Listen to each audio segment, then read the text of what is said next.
That wildebeest is so much heavier than them. At least, I would say, at least 4 times their weight. So what they've done is extraordinary, and the one cheetah actually was the one that originally caught the wildebeest and held it down. So you'll see them glancing every now and again across at the hyena. I don't think that one hyena is going to go and try and steal from them, but you never know. Might be silly enough to. They will show it off, though. Now, if this is a high-ranking hyena, what it will do is it will call for support. Oh, here we go. Getting closer. Immediately, the cheetah's putting on a strong show of force, the one taking responsibility and moving forward. Checking that that hyena's not getting any closer.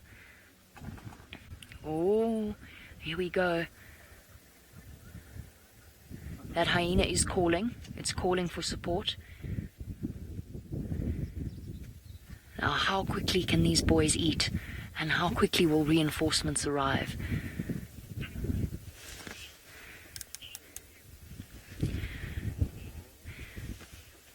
Tail. The cheetah's tail's between its legs. Here we go. Off it goes. Extraordinary. These are scenes that most people never get to experience in their entire lives, and you're getting to watch it live, unfold in front of you. Right here, right now in the Masai Mara. The tail's between its legs because it's angry. It's angry and it's a defensive posture, so it's not afraid, although hyenas do match cheetah in terms of their strength. In fact, they're probably a little bit stronger. But a hyena is an intelligent creature and won't risk injury unless it's worth its while. Whereas if a lion were to come in, and there is that possibility still, if a lion were to come in, these cheetah boys would run for their lives immediately. Now, if this was one hyena against one female cheetah, we'd be seeing a very, very different response. And in fact, the hyena would probably have already challenged her. But these boys are exceptional in terms of their numbers. It is exceedingly rare to see a coalition of 5 males. It really, really is unusual. It's made these boys world famous. You can hear the thunder rumbling in the background, truly dramatic scenes unfolding. Hyena looking back, perhaps hoping for some support.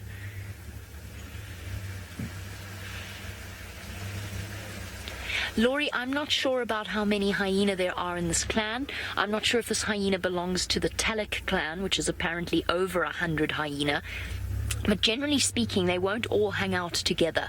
So they'll move from place to place, and they'll gather at the den sites, but you won't really see them gathering in large numbers, except occasionally to challenge another predator for their kill, or, as I said, where there are babies around, because the den site is the social hub of a hyena clan. Big yawn showing its massive teeth. The hyena's bite force is that much stronger than the cheetah's. Here he goes, lurking around. Not going to challenge the cheetah again. These boys have already shown him off. Now what you'll see as these cheetah begin to feed is just how fast they're going to consume their meal. So they are going to try and feed on as much as they possibly can, as quickly as they can. They have absolutely no idea when their next meal is going to be, and they don't know when they are going to lose this one, or if they're going to lose this one. They've worked hard for it. Now they need to replenish their energy levels. Now you can send through your questions as well, and you can do that in the comments section below. Because this is live, it means that we can actually answer them. We will hear other vehicles starting up in the background. As I said, there are tourists who are coming to experience this amazing thing. Tourists are great. Tourists bring money, and the money ultimately goes to protecting these fantastic cats. And the cheetah numbers within the Mara are probably some of the most stable in Africa.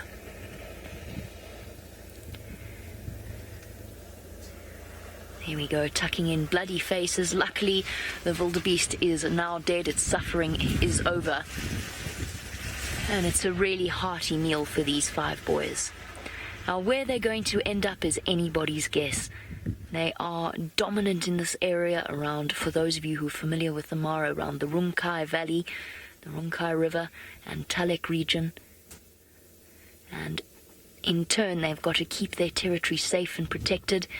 And of course, they will be siring the next generation of little cheetah cubs as well.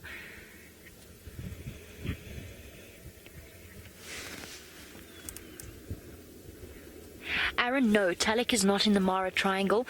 Talek's actually a village outside of the Mara National Reserve, and it's about as far, it's quite far east. It's right on the eastern boundary of the Mara National Reserve. There is a river called Talek that runs through Talek and then meets up with the Mara River. The Mara River forms the boundary between the Triangle and the Mara National Reserve. So no, at the moment we are in the National Reserve. And this particular wildebeest is probably part of the loiter herd rather than one of the massive number of wildebeest. The wildebeest back into Tanzania. I do apologize. Apparently there was a little bit of a breakup in terms of our signal. As you can imagine, the highs and lows of the area that we're in, as well as the dramatic weather, are playing havoc. But it's quite extraordinary that technology exists, that I'm able to sit here in our car and show you this happening right now. It really is quite extraordinary when you think about it. I still find it extraordinary, and I do this every day. So what you'll find when the cheetahs start their feeding process, and I know that it is a little bit gory for some of you, but it's quite fascinating in a way. They don't have massively strong jaws. And what they'll do, although most predators will do this as well, is they will tuck into the softer parts. A wildebeest's skin is very tough, and they'll actually pull away at the skin around the armpit and the groin and the belly. And for them, the most prized parts of the kill are going to be the internal organs, not the stomach contents, but that's what that cheetah is after over there. So it's after the kidney, the liver, the heart, the lungs. That's what they're trying to get to.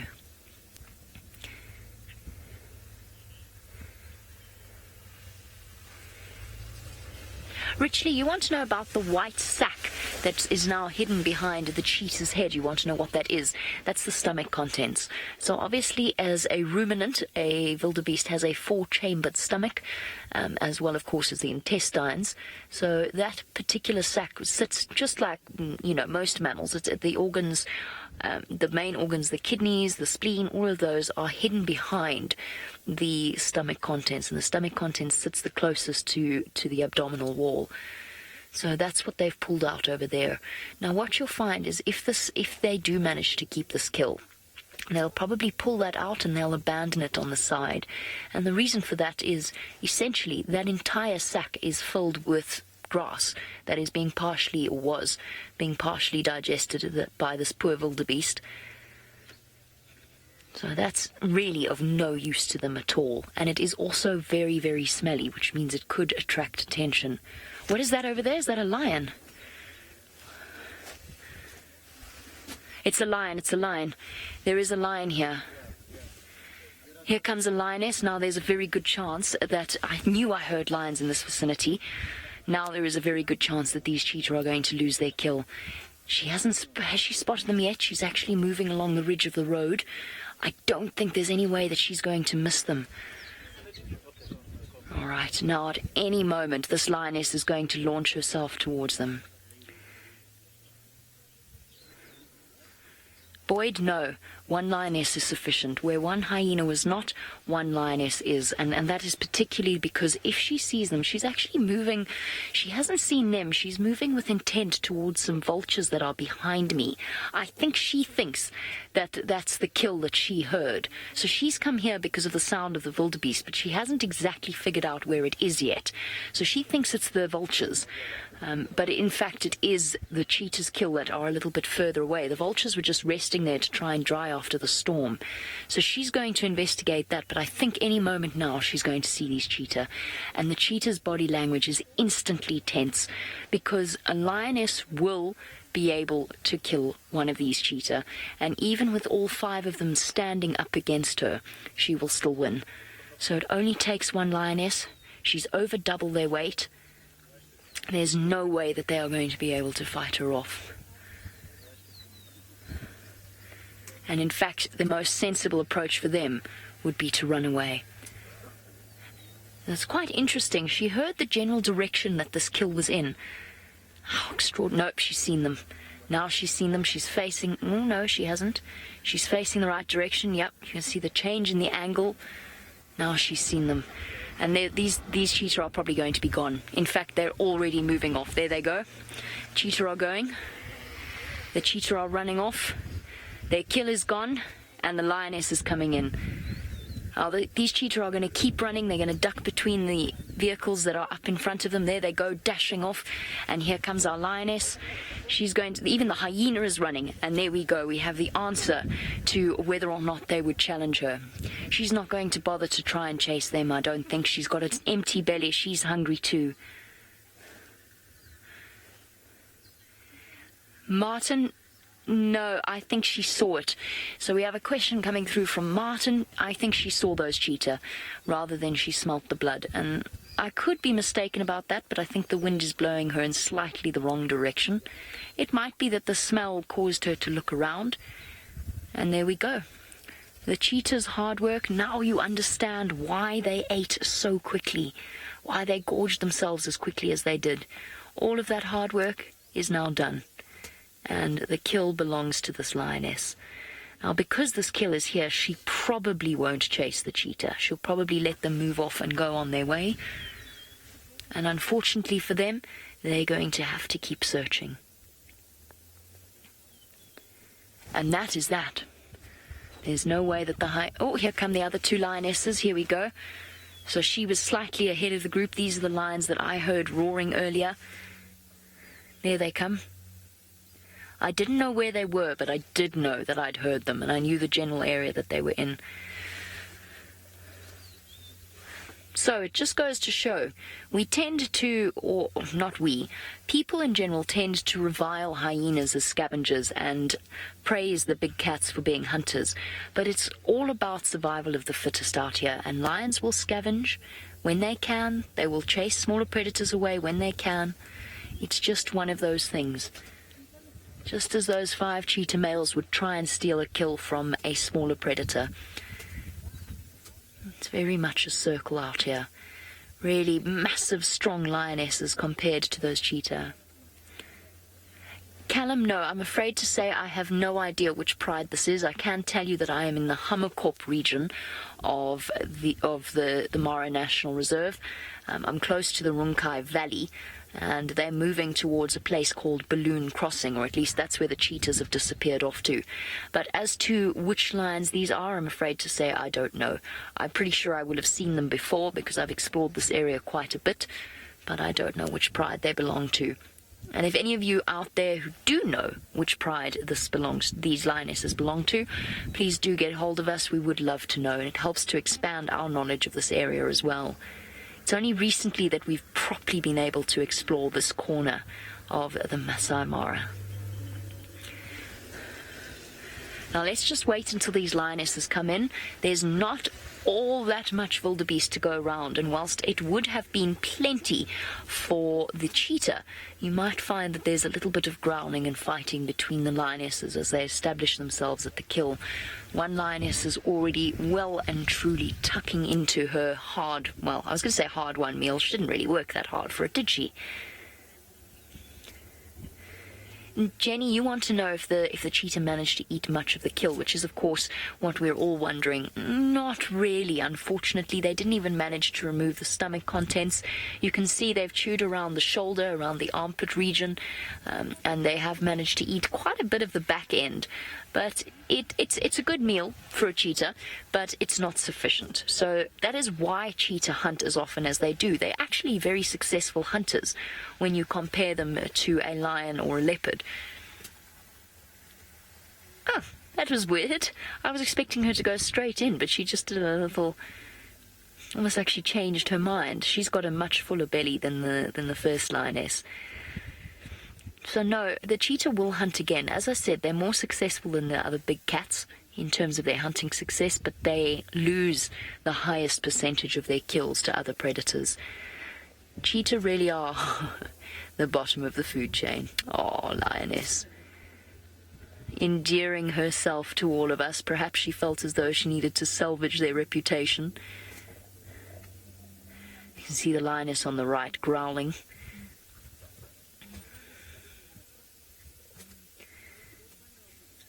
Lots of affection between the lionesses, because of course lionesses and a pride are all related to each other. It's a sisterhood of mothers, daughters, aunts. nieces. They grow up together and they grow old together.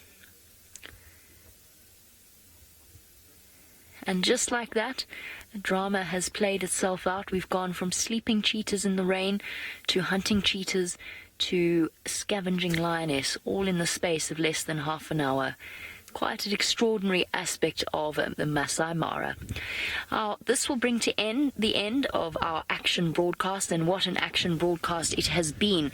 Please stay tuned, because the Masai Mara has plenty to offer, and we haven't shown you nearly the tiniest percentage of it. So from myself and Ferg and the vast variety of animals that we see out here, we bid you farewell for now, but stay tuned for more action.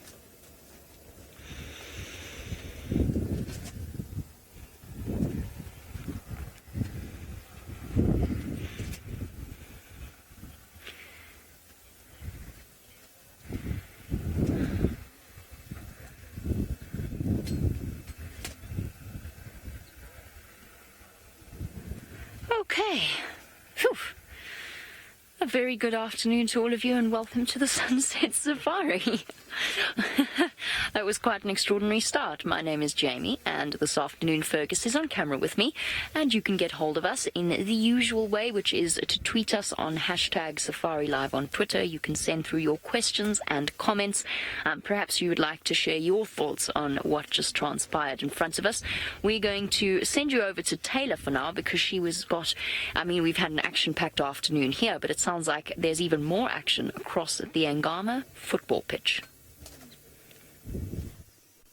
Hello. You just joined us right in time for today's Super Sport match. Here we go. We've got Reds against the Blues. It's a bit wet out here today, but luckily this team is well trained on the wet turf. My name is Taylor, and I'm going to be your commentator for this afternoon. And we've got David bringing you this action-packed sports game. Right, back to the action. Who's on here?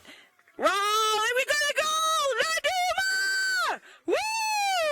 And the team, the Red Ngama Devils, score again. Woo, woo, woo! Look at that. Absolutely so excited. Now, tweet who you think should be man of the match. #safariLIVE. I'm done. I'm not doing this anymore. Sunglasses on my head and everything, because that's what commentators do. Hello again, everybody. I'm not a commentator. I'm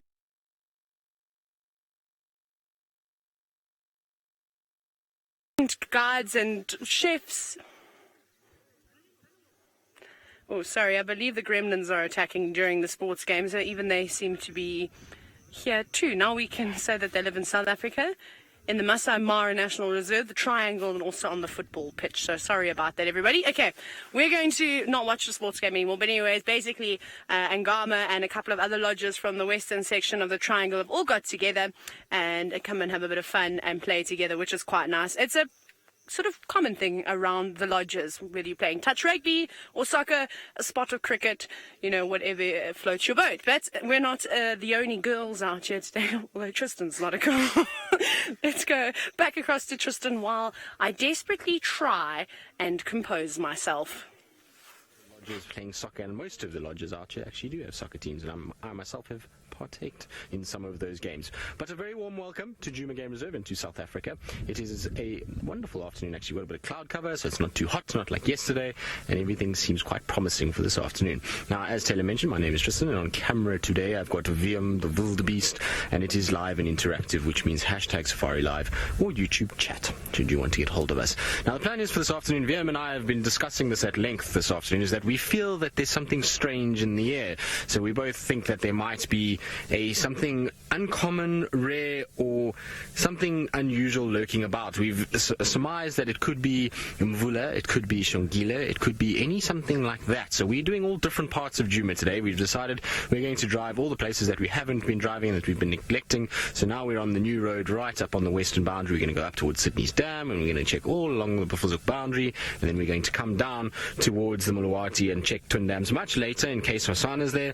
And if nothing, then we're going to head off to the Birminghams at Cheetah and see what they're up to. So that's the plans for this afternoon. Hopefully it will be a good afternoon. Hopefully we'll find something epic. And, well, if we don't, it still will be fun anyway, because at least we're not being absolutely scolded by some bright sunshine. There is a little cloud layer and everything is quite pleasant. There's definitely a change in the weather as well, because there's a bit of a breeze blowing, little wispy clouds, and it just feels as though rain is coming at some point. So I wouldn't be surprised tomorrow morning we wake up with a little pitter-patter of rain on the roof. I think so anyway. What do you think, Vildy?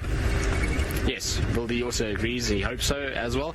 We were just talking about how it's still quite dry for this time of the year, and we're hoping that a little bit more rain will come through. Even though it will make things thicker, we do need it. Now, while I contemplate puddles and rain and all kinds of other things, I believe that Rebecca is telling me that Jamie has puddles on her side, and I wonder, did they have a rainstorm today? Do we have a rainstorm? We have one singular rainstorm. We got hit by about 5, I would say. So a good 5 rainstorms. Oh, sweet. This is a lovely scene. So I've left the lionesses for now, and I've just come to, I think I'm going to stop here just because I think, let's do this. There we go. So we've got puddles everywhere. We can stop here. Puddles everywhere, but the sun is finally coming out. I would say it's probably rained, how much would you say? For a good 20 mils while we've been sitting around with these boys. And I wish you could have seen them. I was sort of hoping it was going to continue until we went live this afternoon. As it was, our plans changed considerably. But I was hoping you'd get a chance to see them because it was too sweet. They were all cuddled up in the rain. Now, of course, we've got some affection with an ulterior motive here. Let me clean your face because I love you, but also because you're covered in blood. Which, of course, is very tasty for a cheetah. Sorry, boys, but at least you have slightly fuller bellies than you did before. It's an unfortunate reality of their lives that they're going to lose most of the stuff that they kill. Look at that. Isn't that beautiful with the flowers and the sun and the cheetah? What a lovely scene. So after what was quite a gory start... Solo, you want to know what flowers these are? For the life of me, for some reason, all of a sudden now all I can remember is the toilet paper flower, which is ridiculous because I actually learnt their Latin name about 3 days ago, but my memory's decided to turn into a sieve. Solo, hold that thought. It will come back to me and I will remember, and I know that Judy H will be able to tell you in a split second, but let me see if I can try and get my brain to remember what it is.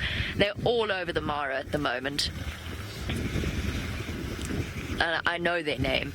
My brain's a little bit frazzled as well from the direction that our afternoon safari went in, because it changed course quite dramatically from us cuddled, sort of tucked up in our jackets underneath the car tent to filming the cheetah hunt in the space of a few seconds. At least you made the right call rolling up the side, Ferg. That was a good idea. Because we rolled it up and put it down about 5 times this afternoon. Sorry, boys. A reluctant look over their shoulders and off they go.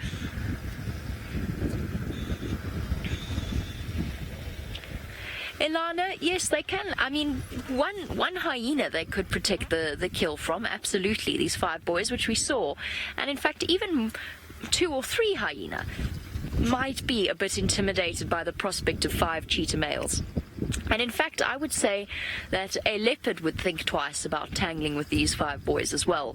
A male leopard would be an interesting battle, and I think that the cheetah would probably relinquish their kill before trying to fight for it. But a female leopard, I don't think would decide to challenge them. So yes, there are predators that they would be able to keep their kill safe from. It is unfortunate, though, that 3 lionesses, there was not a chance. Even when that first lioness came in, we knew without a doubt that they absolutely were going to move away from her as quickly as possible. Now, there are some wildebeest in the background. Sorry, I just had to cover up my monitor because there's still water dripping. I sprayed, when we started that whole hunt, I sprayed so much water back here. I got a face full of it. Now, they have eaten, but there are wildebeest at the back. I don't think they're going to try again, though. Not so close to those lioness, because the lioness will just hear it and they'll come back again. So what we're going to do is we're going to go and catch up. They've now got quite far ahead of us.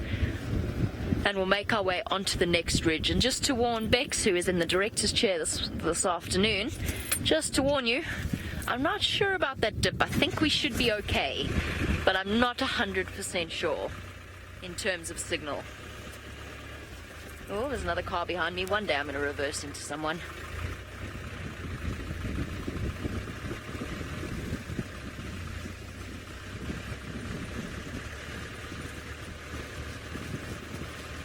Slippy sidey.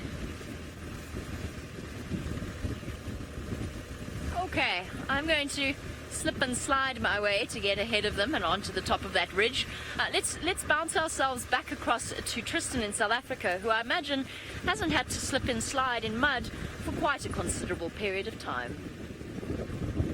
And slipping and sliding can be some of the most fun when in a Land Rover. It often is quite a challenge, but it can be lots of fun. And I've had many a memorable drive trying to negotiate muddy roads. I remember in 2012 it was probably about 2 months worth of slipping and sliding all over the show and being stuck and all kinds of other things. And we know that Byron is especially adept at getting stuck, since he often used to wear his little pink bullet case belt thing. What would we call it? A bullet holder, I suppose. That ammo pouch is the right name. There we go. I'll get there eventually. But Byron used to have his little pink ammo pouch. We've got photographic evidence, so it does happen even here in the Sabi Sands. And hopefully this year will be one of those years where we will slip and slide all over the place with lots and lots of rain.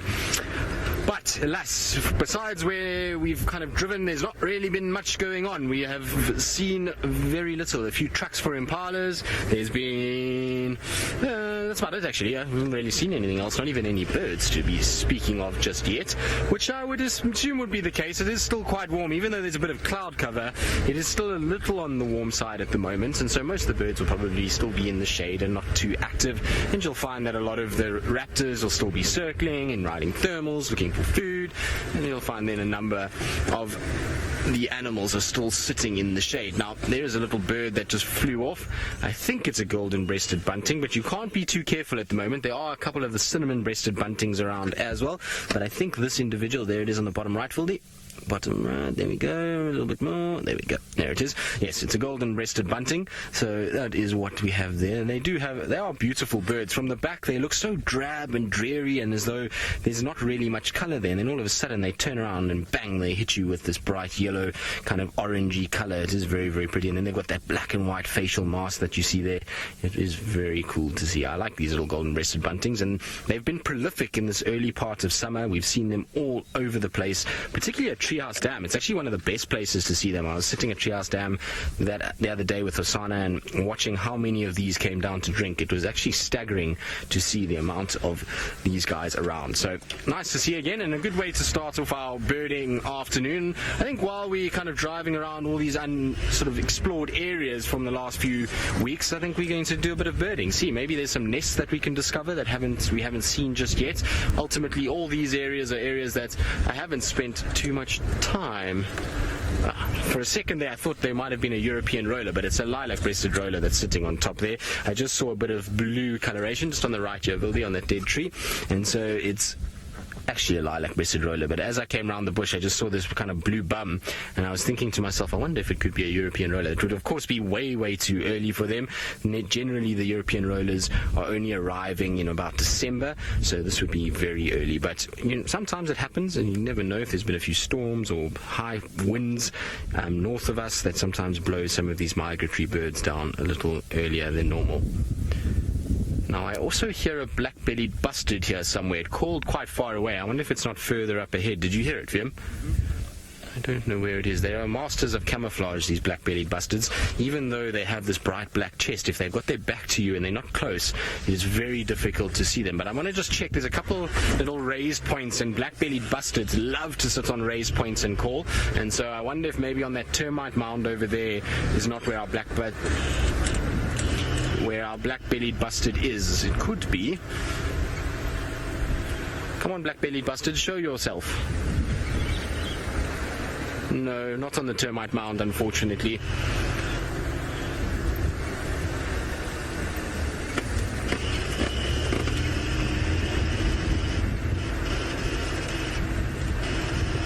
So Graham, I wonder if that's Graham as in Big Boss Graham.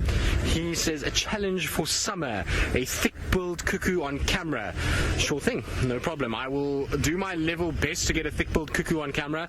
Like I say, they are seen here. I saw many last summer, and I saw some red helmet shrikes along the Mulawati, particularly up near Buffelshoek Dam. So I'm going to try and check as much as I can for a thick-billed cuckoo. I'm pretty sure I can find one at some point and get it on camera. We've got a long summer ahead of us, and if we get cracking now, I hope that we will be able to find one. I'm pretty sure there will be one at some point somewhere that we'll be able to get on camera. So Vildi, challenge accepted, isn't it? Sounds like it. There we go. So we will get a thick-billed cuckoo at some point. I'm going to do my level best. Now, of course, it's a little difficult on this particular area because we don't have much of the sort of riverine bush. Now, if you go into the Sand and Sabi River and along the Manyeleti River in the summer months, lots of thick-billed cuckoos on those rivers because of the amount of riverine bush, which houses a lot of Rhett's helmet shrikes. And the thick-billed cuckoos parasitize the Rhett's helmet shrikes as much as they can. And so if you find Rhett's helmet shrikes, you generally will find thick-billed cuckoos somewhere nearby. And so we just got to keep looking and find that flock that we see a lot around Nyala Road North and see if the thick-billed cuckoos are not hanging around there. I suspect we can find one. I'm sure we can. I wonder if Brent has actually seen one on Djuma, because, or any of the Djuma guides. I don't know. I think somebody did tell me yesterday, James Richard, I think, tagged me in a tweet and said that he has thick-billed cuckoo on his list, which means it has been seen, and so I'm pretty sure we can get one on camera at some stage in the next few months during the summer months. Now, I've just come past Impala Plains and onto the power lines area, so I do apologize if there's a little bit of breakups. Sometimes when we go under the power lines, it provides a bit of interference. That's normally on Rusty. Wendy's typically okay. Rusty sometimes just has a little issue with the power line, so I'm just apologizing now in case. There's also a good road to check for Mvula. Now, I know Mvula yesterday was on his civet kill in the north, and he, I think, finished it and was left going southwards. So that would mean that he might pop out anywhere around Sydney's Dam, Sandy Patch, those places, and so this is a good area to check for them. Luther, migratory birds, it depends on the species. As some of them will be here and leave fairly early in the summer, others leave a little bit later. It just depends on the different species. We generally find most of them, though, start leaving us at around sort of mid-March and towards the end of March, and most of them are gone by mid-April. It's very seldom that you have many staying beyond that. Sometimes the woodland kingfishers, if we get a late rain, you'll see them even up until almost May. I think this year we had quite late rain in April, and we were seeing Jacobin cuckoos and woodland kingfishers even into late May. So they do sometimes stick around if you get a bit of late rain, but most of them will be departing in the March-April period. That's when we see a lot of migratory species. Others even earlier than that, so the carmine beaters, I've seen them leaving already in February sometimes. So it just depends on rainfall, it depends on insect availability, because most of our migratory birds are insect eaters or predators or birds of prey that hunt those insect eaters, and so it's very seldom that you get seed eaters or those kind of birds migrating, and the reason why they don't have to worry is because obviously there's food all year round, whereas insect life is only very, very high in the summer. And the most difficult bird to see in Djuma is a difficult one, because birds, being as mobile as they are, often end up going into places that you would never expect them. So there's a lot of birds that could be vagrants here that you wouldn't expect to be here. And a prime example of that, we were talking about this a few days ago, is the golden pipit that I saw in January. Brent has had a corncrake, which does occur here, but very difficult to see. Purple banded sunbird, not something that you should see here. There was a a sooty tern that was seen in the western Sabi Sands in the last summer. So there's a lot of different birds that could potentially get here. Of the birds that occur here a lot and should be resident, I would say the corncrake that Brent saw at the beginning of the year would be a really difficult one. And then Narina trogons, they're also a really tough bird to see. They're a beautiful green bird with red on the chest. In fact, I'll actually try and get a picture for you so that you can see what it looks like. They are absolutely phenomenally beautiful. So while I'm driving, I'm doing this. Hopefully we won't have an accident. And the reason why I'm doing this and not stopping while I'm driving is because there's a car behind me and I wanted to just get off the road. So let's just stop here. There we go. So this is the Narina trogon, and the bird that I'm hoping one day we'll be able to put on camera. It is an absolutely beautiful bird. Big emerald green back, red sort of front, and then this bright yellow beak. So that's what we're going to hope for at some point. But there's a number of other rare species that could potentially occur here that the list could be quite long. Now, while I go and negotiate the northern parts of Djuma and see what's happening around Sydney Dam, let's go back to Jamie, who I don't know what she's up to because Rebecca did tell me, but I was too busy yabbering on about Narina trogons, which gets me all excited, and so I wasn't paying enough attention. I'm sorry, Rebecca, but let's see where Jamie is and what she's up to. Phew! Okay, I know that feeling, Tristan, very well. What we have for you is a jackal that's eating something. I'm not entirely sure what it was. I thought at first it was a baby. Not 100% sure. I think it might have been. No, it is it's a scrub hare. I think is that a scrubby? I wonder if that's because earlier on the cheetah actually, the cheetah actually chased a scrub hare and it went dashing off, not quite in this direction, but maybe if it panicked, it could easily have run straight into the direction of this jackal. No, it looks a bit. No, it is a scrub hare. It must be. That must be the scrub hare. So the cheetah chased the scrub hare and it went racing off here. And, oh, the poor thing. It must have escaped the cheetah and gone straight into the jaws of the jackal. Oh, jaws of the jackal. Sounds like a Tom Clancy novel. Absolutely. But the jaws of the jackal have ended the life of the scrub hare.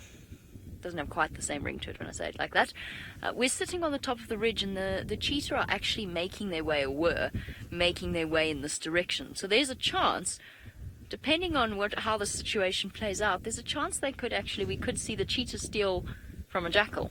So we get the real full circle of predators stealing from other things.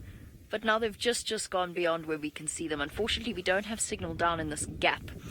As you can see, possibly, they're there. Can you see them, Ferg? Back of them popping out. They'll pop up soon. They'll be here soon. They're probably going to go to that gardenia and scent mark, and then I think they'll probably come around here and they'll pop up. There is a herd of wildebeest up ahead of us, but I really doubt that they're going to go racing in the direction of the wildebeest, not as close as they are to those lionesses. I wouldn't have thought. If they do that, then their lion avoidance strategy really needs a rethink, because then it completely explains why they lose kills. It'd be very silly to go for these wildebeest now, because the lionesses will just come and steal them again. If they heard that kill from where they were, which was pretty far judging by their roars, if that was them roaring, they can hear a kill over 1 kilometer away. There we go. Ah, look at that. What do you know? Did they go and scent mark at the gardenia? Yeah.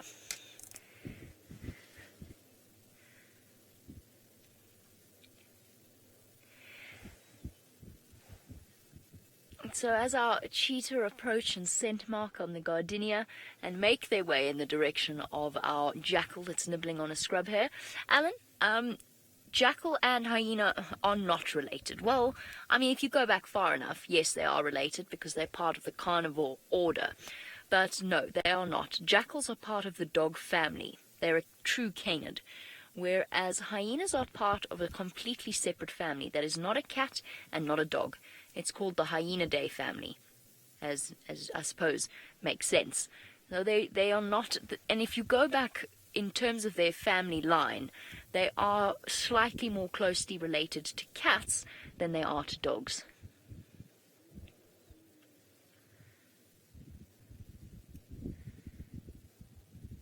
So no, not related to jackal at all, and very, very different in terms of the niche that they fill in the ecosystem.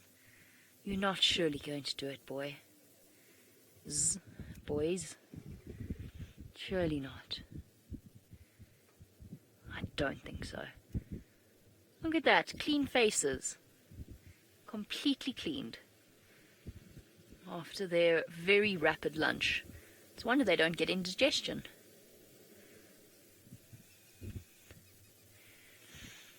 Ilana, the leading cause of death, I'd be interested to know the actual statistic. So Ilana, who is 14 years old and one of our regular viewers, is wondering about the leading cause of death for cheetah. They've been spotted as well. Ilana, I'd be interested to know exactly what percentage it is. I think that you'll probably find that the highest mortality for cheetah comes from lions, and second to that would probably be hyenas. That, of course, I'm thinking specifically cubs. Leopards will also kill cheetah cubs, and interestingly enough, so will baboons and buffalo.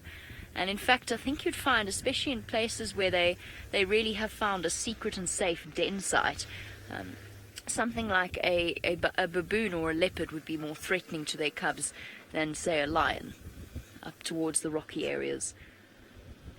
But I'd be interested to know, and I'm sure there's studies done into exactly what the sort of highest percentage of death in cheetahs is caused by.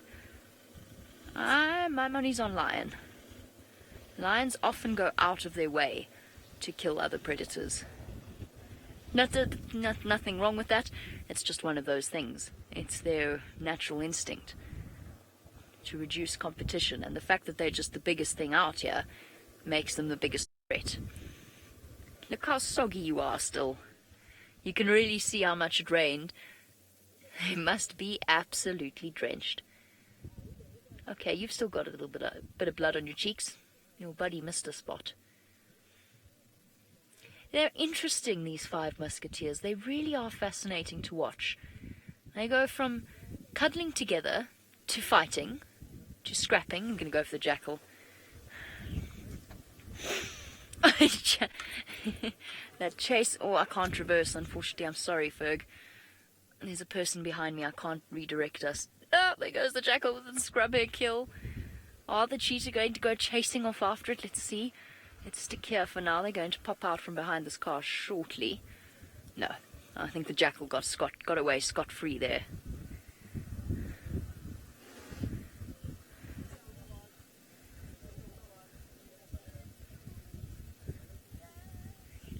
I think I might have heard this wrong, but I think... Rebecca, please can you repeat the name? Makeup by... Makeup by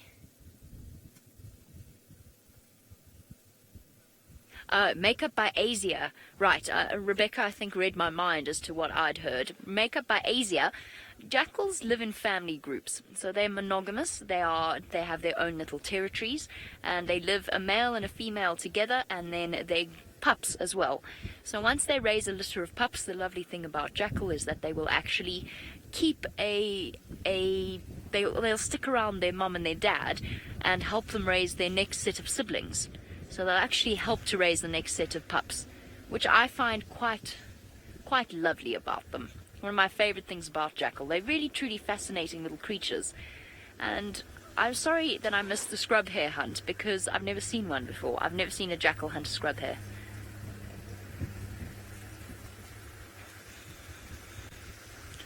It's so beautiful. It really is the most beautiful afternoon.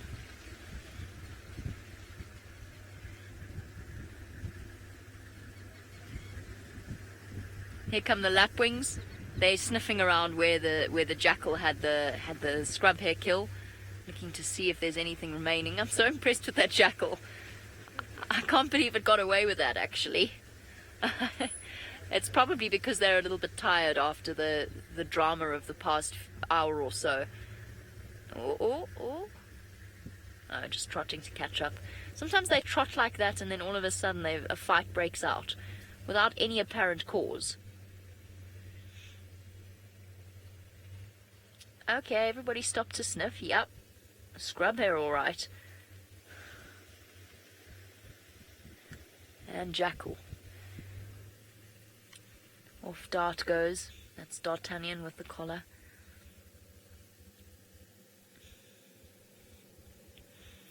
And 5 elegant shapes making their way up and over the horizon.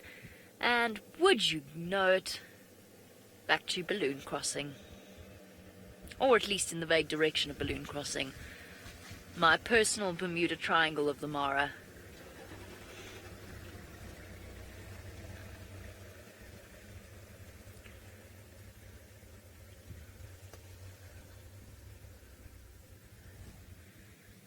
And off they march.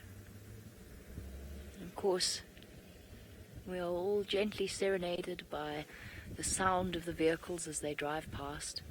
That is, of course, track 1 of our safariLIVE Mara musical CD that will be released later, featuring country specials like Muddy Rodeo.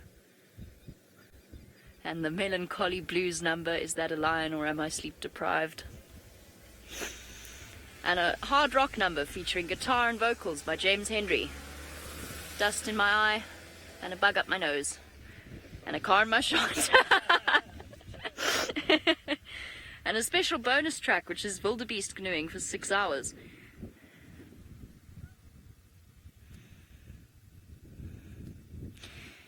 And we, of course, have somebody to thank for that amazing afternoon with the Musketeers, and that was Brent, who found them this morning and told us where to go. He had other plans in mind for his afternoon. Let's go and explore a brand new patch of the Mara with him.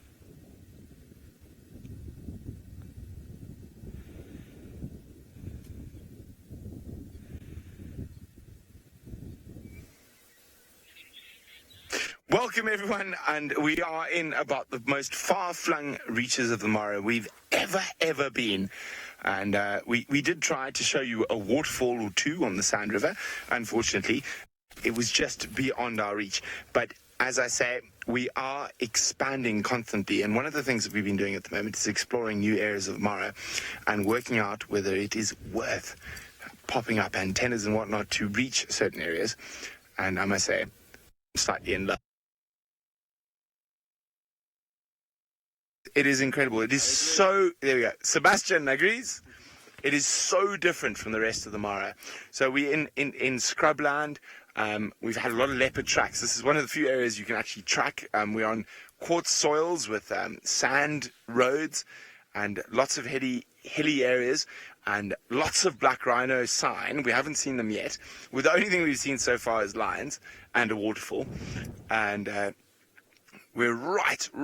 We're probably about as far from Angama and our base camp as we can get. I'm not 100% sure. I'm actually going to have to ask Final Control because they've got a map that tells them where I am, and I'm guessing we're probably about 50 or 60 kilometers in a straight line. So driving wise, we're about 130 kilometers plus minus from base camp, and it has been a really wonderful day. We've explored. And we've got a wonderful ranger with us, Harrison, who's helped us explore, and we've even gone out and seen areas that I don't think many people have seen in the last 20 years. And that is one of the wonderful things about being in an area like this. We just get this vast expanse. So the whole Sabi Sands, every reserve in the Sabi Sands is 60,000 hectares, which is about 130,000 acres. Now, the Mara is about 150,000 hectares, so over 300,000 acres, and we've only touched probably a quarter, maybe a half. Let me be honest, maybe half. And Seb and I've taken on ourselves to go into new areas, and it's incredible that we've realized without too much effort, we've got signal and comms in areas that we thought would never be possible. And who knows what incredible characters, and especially in this area, I'm very excited about the black rhinos. So there are only 30, 35, 36, Harrison, how many black rhinos? 45 black rhinos in the whole Mara. We know there are 12 in the triangle, and the rest are in this area. And out of that 45 black rhino, there are 12 in the triangle. We know there's about 5 or 6 between Lookout, Salas, Sand River. the rest of those 45 black rhino live in this area, and it is absolutely gorgeous. And I mean, clouds aside, because there's a lot of big rain clouds around, and I'm always ecstatic to explore a new area, and hopefully we're going to be able to show you some of this new area as we move through it, and we might or might not be able to show you lots or little. And as I say, it's an adventure, and it's an exploration of a completely new area. And as I say, I'm over the moon to be able to explore a new area.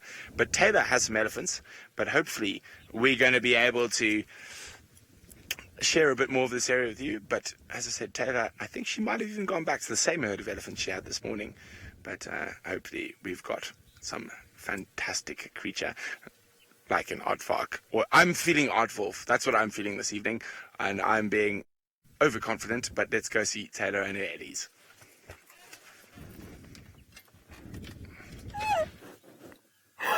Great, that was the longest link in the history of linking across to another presenter. I really feel like we all need to agree on this. We always tease each other at work that it's James's pet hate is when you take too long to go across to his feed. But Brent has taken the cake today. Tristan is normally number one. I'm sorry, Tristan. You've gone down to 2 now. Brent is up there on top. Poor Bex was talking for about an hour before she came across to me. But we do have elephants. They are still here. Luckily, it's a big open space. And if they do move further and further away from the car, because you can kind of still see them. But they're heading back up home towards the escarpment, towards the trees. There's been so much rain around here this afternoon. Not quite down in the triangle, but up around Ngama Camp and pretty much the entire escarpment. You can see it brewing back there. So elephants, I hope you know that that's the weather that you're going to get. And lots of thunder. It's been raining since about 2:30 this afternoon, in fact. But there's a little one nudging up to most likely an older sibling. It is quite a young elephant, and it has lost its tail. And there's quite a few youngsters we have seen with a little stumpy tail. Whether it's the same one or not, it's quite hard to tell. It seems to be very common in the Mara. But either way, they have been playing in the mud today. Much earlier, though, when it was a bit warmer. It got quite chilly as the weather came about, although I have seen elephants also having mud baths regardless of the temperature. You know, actually, sometimes just after you've had a downpour, the water will loosen up some of an elephant's favourite soil. Maybe each elephant has a different or a preferred sort of soil, and then they'll often splash around in baths. But they're moving away, and our goal this afternoon is going to be lions. Yes, we're going to do lions. I was thinking. We had to change our plan, though. Oh, my goodness, Darby, we might have to change it again. Look at the rain. Another one. We cannot have another downpour today. So we've basically... Well, I closed the tent and opened it, or David and I closed and opened the tent. It must have been about 100 times today. And I hope we don't have to do it again. So we were going to go down west, sort of, and do the river route, but I'm not, because that's where all the rain is. So we're going to be driving in this sort of northeastern corner, and we'll check the Mara River. We'll have a look around here. So who knows what we may find, of course. But heading down to the Mara River in this area means that the Ngamas could be on the menu, or perhaps the Olololo females. But we'll travel around and have a look. Let's jump back on board with Tristan.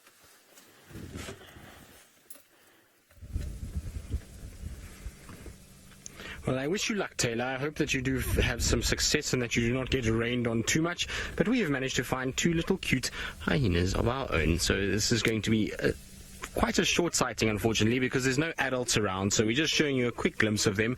Ultimately, the den they're still too young to be here without the adults, and so we're just showing you guys that they're still well, happy and alive and doing just fine. Now, the darker one, which seems to be the more dominant of the two from the last few sightings we've had, is lying right out in the open, is chewing a bit of grass, and I'm sure at this age the teething is out of control, and so everything is a chew toy. They chew grass and sticks and bones and anything really that they can get their little teeth on.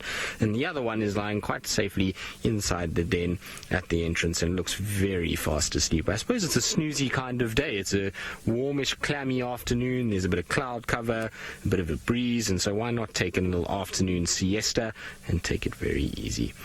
But such cute little things, and they're growing by the day. I actually can't believe how big they are, considering when we first saw them, and it feels like just yesterday that we had these tiny little hyena cubs running around in this area, and now we've got these kind of two. I suppose they're not big, but they're much larger than what they were, and far naughtier and far braver than what we saw a few weeks or months ago. They're now actually starting to come out and go around all over the place, and they seem to be quite curious. When we first arrived, they kind of came towards us, and then they got a bit of a fright from the impalas that are just behind the termite mound. There's two impalas that are actually quite close, and then they went scuttling back towards there, and they've now both settled in this particular area and are taking it quite nice and chilled. I wonder where the adults are. I would have thought that maybe if they were out like this, that the adults would be somewhere close by, but I've scanned all over and I've checked around the den. There's no sign of any of the adults being here. Maybe they've found themselves some shade a little further afield and are still in close enough reach that if something were to happen and these little ones were to squeal, that they'd be here in a matter of 2 seconds. So maybe that's why the little ones are still out and about. But look at how long the legs are of the one on the left. You can see they're getting massive, and I love when hyenas are this age because they look awkward. They become these animals that have long legs and their small little body, and it kind of looks as though they trip over themselves because they haven't quite grown into these legs just yet, and those front legs in particular. We know that the hyenas have much longer front legs than they do back legs, and so it kind of takes them a bit of time to actually grow into them and become the right sort of proportion to be able to actually control what's going on. But that's very cool. I'm so glad that they are starting to get a lot more relaxed with us. First few times, I think if we had come here, they would have scuttled in and wouldn't have come out. But you can see they're not even paying any attention to me. Even with me talking, I haven't had one of them really look at us. Since we turned off the car, they've become very chilled. You can see also that there's a bit of scratching going on. So even though this is a fairly new den site for them, I would imagine that the fleas are starting to build up inside there, and so they will scratch and itch quite a lot.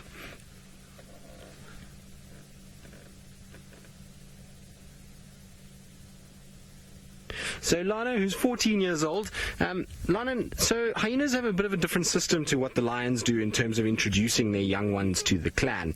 What you find with hyenas is that there's a very, very rigid social structure. So it's not quite like the lions, where the lions, there will be lionesses, and yes, there will be a kind of lead lioness, but it's not really that sort of structured. Whereas with hyena society, there will be a matriarchal female, and then there will be hyenas that follow on from her until you get the lowest ranking member. And according to how they kind of sit within the clan will dictate how early these little ones are exposed to the rest of them. Generally, you find the matriarchal female. Normally, the other hyenas, because they follow that matriarch around and then they kind of are submissive to her, they often meet the little ones quite early on, and they then get kind of pushed away and they go off. But these little ones, which are from probably the lowest ranking member of the clan that we have here, as far as I know, they have not yet seen any of the matriarchs. I suppose it could have happened at night when we're not around, but as far as I know, the matriarchal females or the high-ranking females, let's call it, have not come into this area just yet. And so these little ones haven't met anybody and don't know the rest of the clan that well, because generally the low-ranking females will den away from the high-ranking females and split off during their denning period, because they just are that low down, and the adult sort of the matriarchs will take over the best denning spots, and so these guys then get pushed aside a little bit. So it's not the same as where they'll have a den, and then once they become big enough, they then get introduced. You'll find a situation that as they get a little bit older, so they then get taken. They start moving around on their own, and then from there they start interacting with little bits of the clan, and it depends on whether they are male or female as to how they will be seen within the grouping. If they are males, they're going to be quite low ranking, particularly because they come from a low ranking female. They're going to maintain that rank, and even as a female, actually, they will be the same. If they were high ranking males, or a high ranking female, and they were male cubs, then you would find that they'd sit much higher on the food chain than any of the other males. But at the end of the day, these are low ranking individual that had these, and so these are ones, whether they're male or female, are going to be right at the bottom. Now, Rebecca did ask me a question, and I've forgotten exactly what the question was. So, Rebecca, if you can just repeat that for me. You can see the one is just grooming a little bit. There we go. So, Bree, so you're asking what are the differences of ages between these two? Well, I would imagine mere minutes, given that they are from the same mother. So both of these two are from the same mom. They are part of the same litter, and they do not come from different mothers. The one is a lot darker than the other one, and that's just a genetic thing. It's just that it's developing its spot slightly later. And what's interesting about this is that generally when you see a hyena that doesn't have spots and it's dark like that, you would would think that's still very young, and particularly the one that's a little bit more spotted would be a little bit more dominant, but actually in this case the darker one is the more dominant of the two. Now unfortunately, like I said, I'm going to have to leave our two little hyena cubs, even though they're so cute, because there's no adults present. And so while I carry on and see what else I can find, I believe Jamie has got 4 beautiful spotted predators of her own, but are also taking a little bit of a nap. I've got 5 spotted predators being watched by a very soggy-looking Tommy. So soggy Tommy's watching soggy cheetahs, having had a little bit of a scrap in the bright green grass. Now my hope, and it was working out beautifully, we had all 5 of them walking together, the theme tune of the Magnificent Seven was playing in my head, and they were all walking towards us, towards a gardenia, their favourite gardenia actually, and then they went and laid down, really far away from us. And I'm thoroughly unimpressed because they gave me false hope, and I know they're coming to this gardenia because I've seen them here mark this gardenia many, many, many times. So I know they're coming here, and I thought I was getting ahead of the game a little bit, you know. They're going to make their way here. But they decided to sit down for a while. I can't blame them, though. The sun's only just come out, and they're probably freezing after all that. They're so soggy.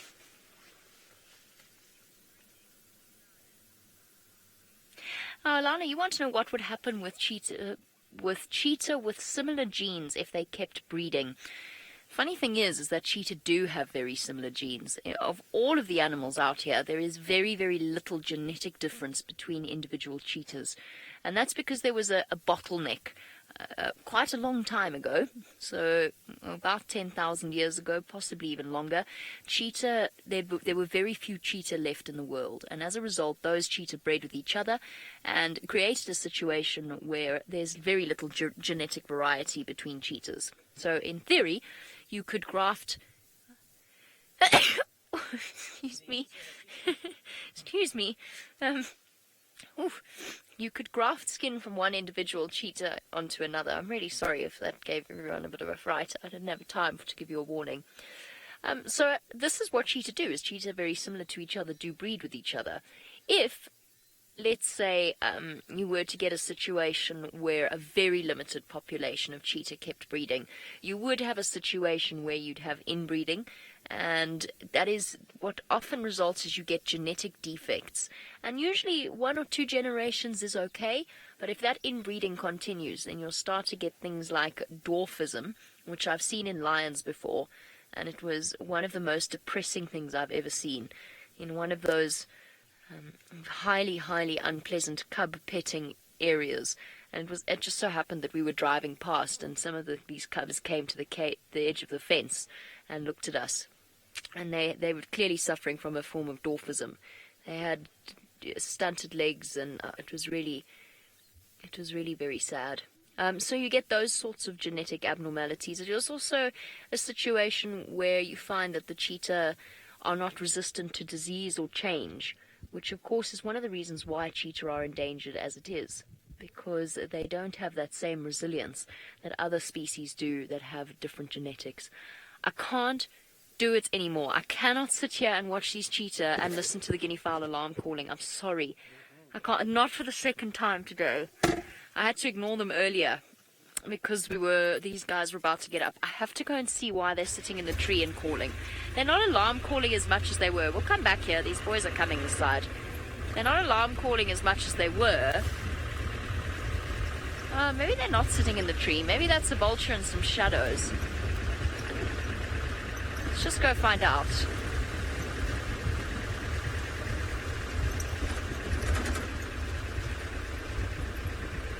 No, I think that is vultures in a tree.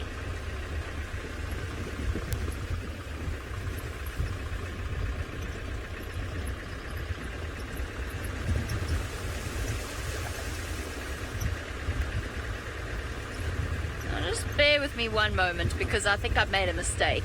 And I think what I thought were guinea fowl. You're not a guinea fowl. Oh, that's a deep puddle. It is a lovely shot. Shall we have a stop there and have a look at the vulture that's sunning itself? The combination of the strange shaped tree and then the vulture from a backwards angle made me think it was guinea fowl sitting in a tree.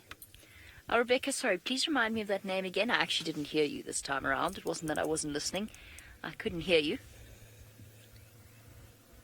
Hampers. You want to know what the most difficult bird to see in the Masai Mara is? Oh, there's a couple of different suggestions. We actually talked about this quite a bit yesterday on the Sunset Safari. One of the examples would be a blue swallow, which I missed out on. The Somali bee-eater that Brent is convinced that he saw. And there were 3 recorded cases of a shoebill once in 1994. But no, that wouldn't count because they don't really occur in the Mara. So those are just some of the examples. What you really need to do is go birding into the sort of river areas, in the thick trees, and then you sit and you look. And the more time you spend there, the more chance you'd actually have of seeing some quite unusual birds lurking around that area. Okay. What's happening there, Faye? It was a splendid starling. Oh, it was a splendid starling. Ah, I see. Couldn't resist, I can't. Such a splendid starling. Well, this is a splendid shot of a lappet-faced vulture. But I'm going back to those cheetah because next thing they'll come to that gardenia while I'm away. And then I will be very upset with them.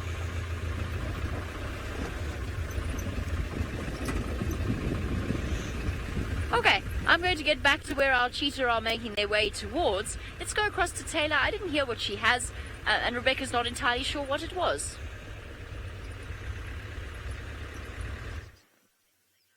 Well, it would be nice if we could hear this bird's call.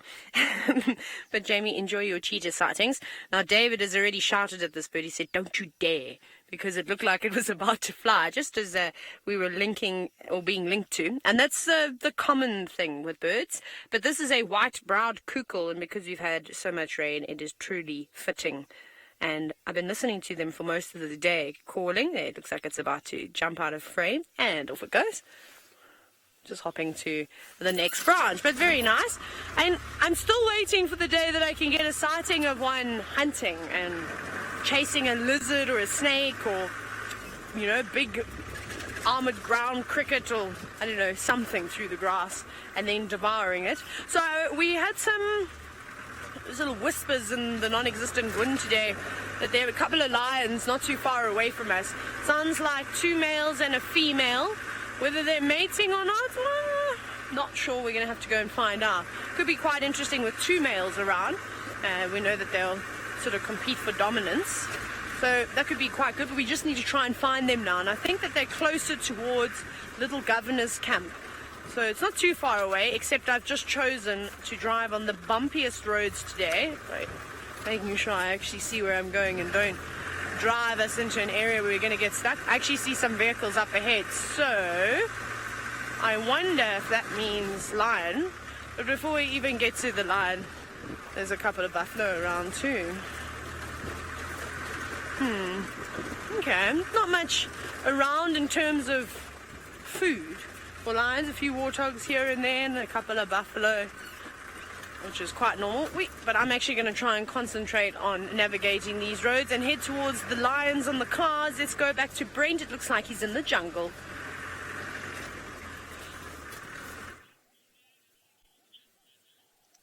Well, Sebastian and I are both feeling at home. It's a palm tree like we used to encounter in our days in Gabon. It is a Phoenix reclinata, or the wild date palm. Now, the really cool thing is, there we go, Seb, if you focus in on there, is the fruit kernel of the wild date palm. Those are expired fruit kernels, but it attracts huge amounts of different animals. Birds, rodents, and even jackal will eat the fruiting palm. Now, as I say, we're in an area that is completely different to the rest of the Mara that we're used to. And if we have a look, we're actually in acacia savanna at the moment. So I'm going to slide backwards a tiny bit. And now I've been a lot of places in Africa, and I must say, this is one of the most beautiful valleys I've been in. Now, we're surrounded by acacia savanna at the moment. We've got acacia tortilis, amongst others, and there's lots of giraffe around, unfortunately none at this very moment. and this lovely lush green lawn that has been grazed by the wildebeest. So the wildebeest have been in this valley, and they have absolutely mowed every bit of grass. Now, a lot of people look at areas like this, see where like this, where you have erosion, and they try to fix it and stuff. But in certain areas, erosion is natural. It is where the water runs off the hills and comes down and adds nutrients into the soil. So at the bottom of these little valleys where you've got erosion, like we are completely surrounded at the moment, it is actually an explosion of nutrition, and that's why you have this carpet of absolutely perfect, almost golf course-like green grass and acacia trees that are tall.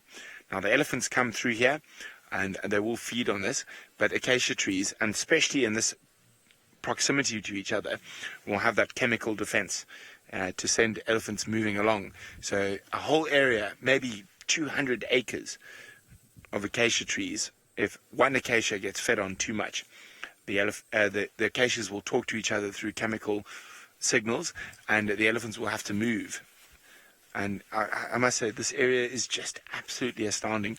We are in a valley between those hills that you will see shortly that Seb's going to show you there, and the hills to the left of us are actually Tanzania.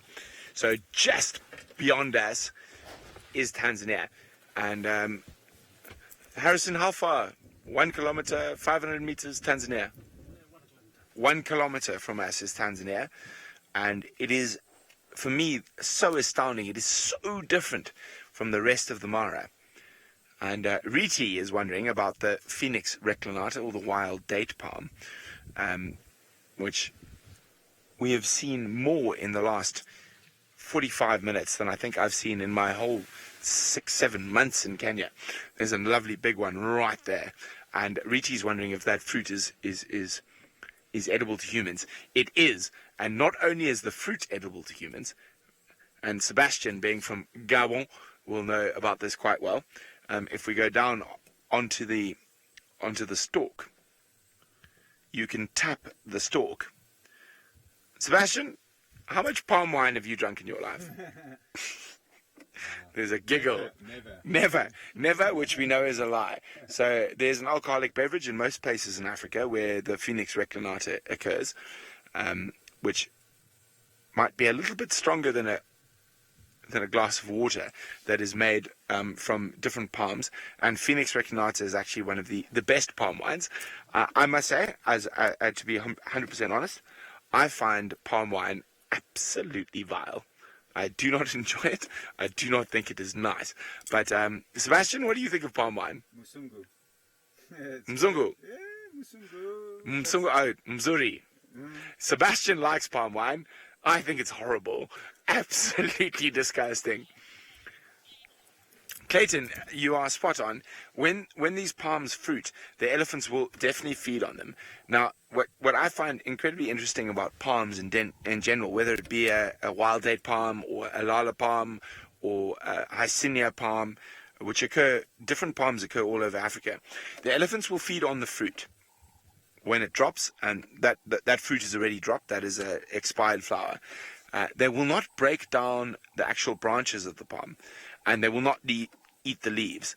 Now, Rebecca, I'm going to be very naughty, and I'm going to drive up to that palm tree. So, as I said, we're in a new area. We've never been here before, but I'm hoping we might lose us. I'm hoping we don't. But if we lose comms, it's okay, because I understand there's a little dip in front of us, and I'll grab a leaf and we'll go up onto the next ridge where we have comms. But if we do lose picture, I do apologize, and I will take the leaf to the next place we have picture. So let's go on an adventure, because today has been all about adventure. Okay, let's go.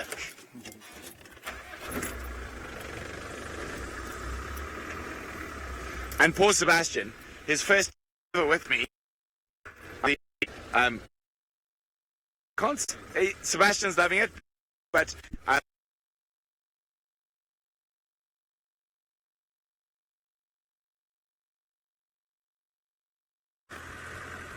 Oh my goodness, just as he was about to pick the fruit. Just teasing. Sorry about that, everybody. These things happen, of course, but we are not too far away from some lions. I saw some lion-colored things laying in the grass not too far ahead. There's actually now all of a sudden a lot of game. The area that we were in before, a couple of buffalo, like I said, and a few warthog. But now, before we even get to the lions, wee, bouncy bounce. Look at this abundance of game. Huge herd of, almost said wildebeest, buffalo, couple of zebra, all moving around, grazing, completely oblivious. And then there's also quite a few topi just to the right of those buffalo. But if those lions are mating, whether they'd be too hungry, I'm not so sure. In eland as well, a whole herd of eland. So there's plenty of food around. This could be good hunting grounds for lions this evening, and there are no shortage of them in this area. But let's move on. Let's head up to where I saw the tan-coloured things laying in the grass, right up against the lugger. If you remember, it was not yesterday morning, the morning before, and David and I had gone out on safari, and towards the last hour of the show, we just had lion after lion after lion, and it was along this lugger. So obviously the pride of lions that we'd seen the two males, and we saw some laying the shade. There must have been a female within that group that was in estrus. So there's the lugger there. I apologize, the road. These roads are so bumpy when you're not on the main roads. And I have a little tickle in my throat this afternoon. And the water's running. Not quite the raging mulwati that we're used to seeing, but it's something. We actually didn't get that much rain. It's amazing how quickly the water subsides as well. That really does surprise me. Okay, we're almost here, I promise. They're actually on the other side of the lugger, and we went there first. We didn't have a great view, unfortunately, so we decided to go all the way around. Now, Rafael, you're wondering if I've ever gotten lost in the bush. Oh yeah, I'm a specialist at getting lost. I actually have 3 gold stars. So yeah, no, everybody gets lost when they get good. I always say as well that the first property you work on is the hardest to learn, because, and not just because of the layout of the land, but it's all the things you've got to remember when you first start guiding. Your first guiding job, you've got to talk to your guests, you've got to remember where you're going. Make sure you get close enough to the lodge at night, because you don't really know how to navigate just yet. You get there.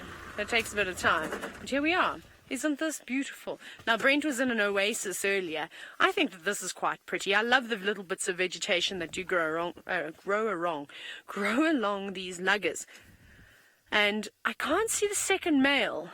I can only see one male and a female tucked up there. And it's actually quite easy just from, without even seeing a mane, to tell the difference. Now, often we talk about how certain animals' coloration will change as they become more mature, particularly the males, and it goes for the lions. You can see on the left, look how much sort of darker in color. It's almost a gray rather than that typical tawny color that is associated with lions. The females won't really, I've never seen a dark female before, but I've definitely seen males going almost gray in color. And that normally happens when they get to about 6 or 7 years old. You can really start to see it shining through. But I feel as though I need to try and convince you that they're alive, because it doesn't even look like they're breathing, but they are alive. They're probably exhausted. So I don't know for how long they've been mating for, but this most certainly does look like a mating pair. So we could wait 5 minutes, we could wait 10 minutes, we could wait 25 minutes, 45 minutes, depending on how far along they are in their honeymoon. So we will wait. And waiting is what we will do until these lions get up, and we can try and figure out exactly how long they've still got to go. But let's go into Tristan's car and see if he's ever got lost.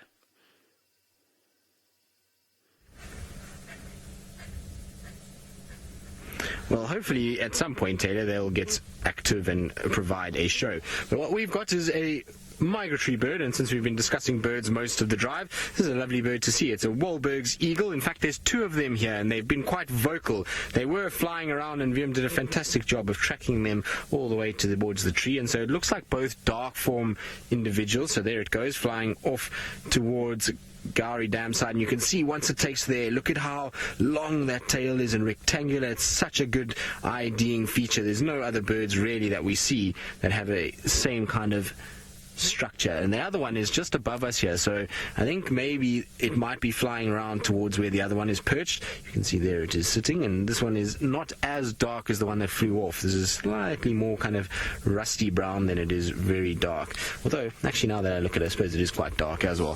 So it was really cool to see, because both of them came off the ground and they were calling and they were kind of circling one another, and then both landed in these marula trees. And I was wondering if hopefully we were going to see a bit of a courting display, because it seems like it's like that they're calling so much, and they were very vocal, and there was this kind of intricate little pattern that they flew, and then they both landed. So I was hoping we'd see a little bit more from them, but it's still nice to see, and it's still always a pleasure when we get to watch our big birds of prey as in action. I'm going to try and sneak forward and not disturb this bird. I'm hoping that it will stay where it is. Given that some of these birds are just arriving from migrating, they might be a little bit on the skittish side and not too used to vehicles. Our ones down at Twin Dams and on Wahlberg's Road, they're fairly relaxed, but these individuals not so much. These are new to the area, and so they tend to move away quite quickly. Riti, that's a good question. You want to know what the wingspan is of these eagles, but if you give me 2 seconds, I will tell you what the wingspan is. I actually don't know off the top of my head, but I will be able to tell you in the next 2 seconds. Their wingspan is 1.4 meters, and so how much is that in feet? I don't know. Is that about 5 foot? Is somewhere around there, Vildi? I think so. 1.4, somewhere around there. If he says, don't ask me, as VM's reminded me on many times, because I try and ask him these things. He tells me that maths is not his strong point, and so I should stop asking him about maths questions, but I think it's somewhere around 5 feet. So quite a small wingspan in comparison to the vultures and the big martial eagles. 4.6 feet. Okay, so we were quite far off. But I suppose 4.6 is still fairly big if you consider it is a bird and it's got to fly, and that's a lot of weight, and you've got to kind of propel yourself with those big wings. It's a lot of energy that gets exerted, and that's probably why also they're not flying far. They're just flying from kind of tree to tree. There's not very many thermals now. Now that the cloud cover has come over, the temperature is really coming down now quickly. And so I have a feeling that we're going to see a situation where most of the birds are going to start landing now, especially birds of prey, and they're not going to be too active. Right, Buffelshoek Dam. Let's see if we get lucky.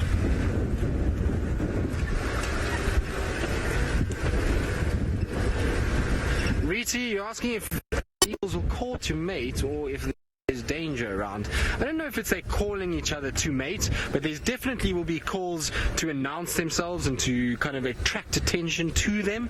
So when there's the mating process, often birds are very vocal, not just eagles, most birds are very vocal during that time, and so you'll hear a lot of noise when they're trying to mate, and a lot of squawking and carrying on. And then in terms of danger, yes, but in eagles you don't see it as much because there's not that many dangerous things for an eagle if you think about it. They're able to pretty much fly, and there's very few eagles that hunt other eagles, and so they don't have that many dangers. But if they are in a nest and there's something like a snake, you will hear them. They will make quite a bit of noise and try and kind of deter that predator away by making noise and distracting its attention and getting rid of it. So yes, they communicate with each other. Is probably a better way to do it than actually attract attention towards each other. Now we've arrived at Buffelshoek Dam, and unfortunately it seems as though my dry spell at Buffelshoek Dam continues a little bit longer. I still have yet to have a really quality sighting at Buffelshoek Dam itself. It seems as though always when I come here it's very quiet, and I would have expected maybe even just a hippo, but alas, there is not much going on at all. So what is good about this dam is that there's lots of little nooks and crannies and little places where things can hide. So always important when you get to a dam like this just to stop, look around. Sometimes you can be so kind of occupied with looking at the water that if you don't look on the fringes and around the tops on the banks and various other places, and even to our right here down this drainage line, you can sometimes miss things that are very obvious. And seen it many times where you kind of drive this way and you forget about looking on the side where there's no water and there's something lying there or something that's feeding in the bush around. In this case, unfortunately, nothing that I can see and nothing noteworthy to look at. There's not really any birds around either. I thought maybe we'd find some lapwings. And I'm super excited because there was a sandpiper that was seen pretty much along the Sabi River inside the Kruger National Park, but it is a sandpiper that doesn't normally occur here. And so I'm hoping that we get a bit of a storm over this weekend and maybe blows that bird a little further west and here into the Sabi Sand. But I'll show you that bird just now. And while I try to find it in the book, let's go across to Brent, who I believe is gazing into the abyss that is a hole in the tree.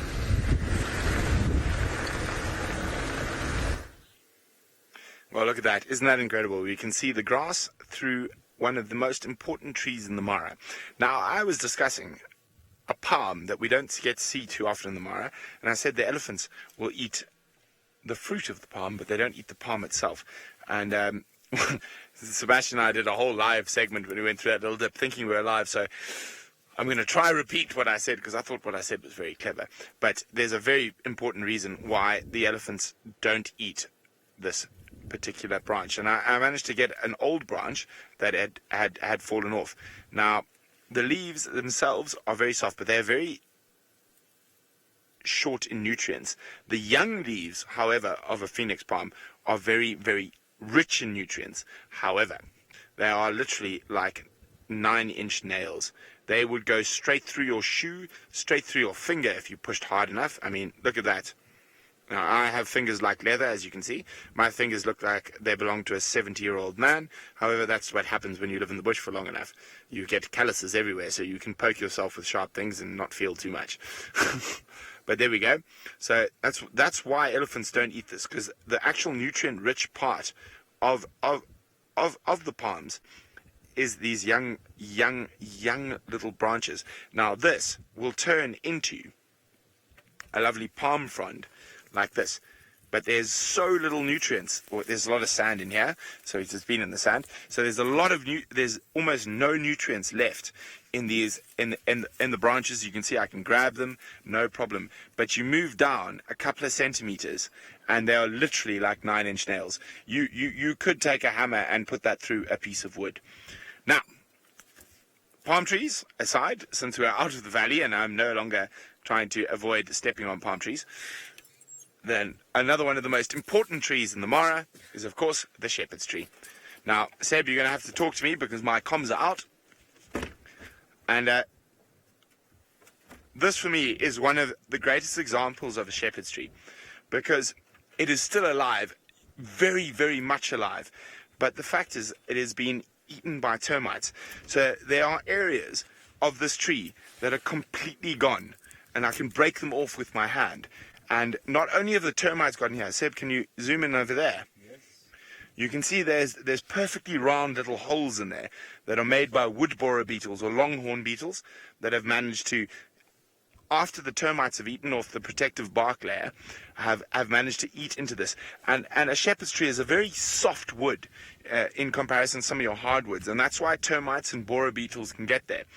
And it's called a shepherd's tree because in areas like the Masai Mara and the Karoo in South Africa, there we go, try to get comfortable, it is the only shade available, not only to the animals, but to the people looking after domestic animals. So it's called a shepherd's tree because it's the only shade around.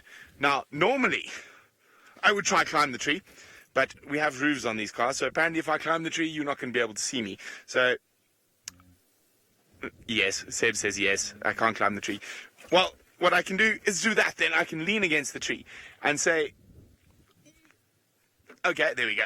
We are in one of the most spectacular areas. We're in acacia woodland, and this is the first time I've been in acacia woodland since I've been in the Mara, and there's a whole host of different species that we might encounter here, and the main reason, apart from an adventure, which I always love, is I've come here, is this is the chance we have to see a separate hyena species. So away from those open plains where you have massive spotted hyena clans, this area is home to the striped hyena. So fingers crossed, on our adventures today, we might, possibly, very slim chance, I'm just going to say this, but it's worth the slim chance, find a striped hyena in this area. Now, as I said, I don't have any communication with Rebecca. Little. That's for final control. So I'm pretty sure they're tired, and you're all tired of me. I haven't heard from her. Oh, you haven't heard from her? Okay, then we can carry on until she tells me to keep quiet, because I love talking, as most people at Wild Earth and safariLIVE know. And I'm going to... am I being told to link away? Because... You can link to Jamie. I'm not sure what she's got to do. But I was just getting started with my talking, Rebecca. But anyway, I'm sure Jamie's got something absolutely spectacular to show you.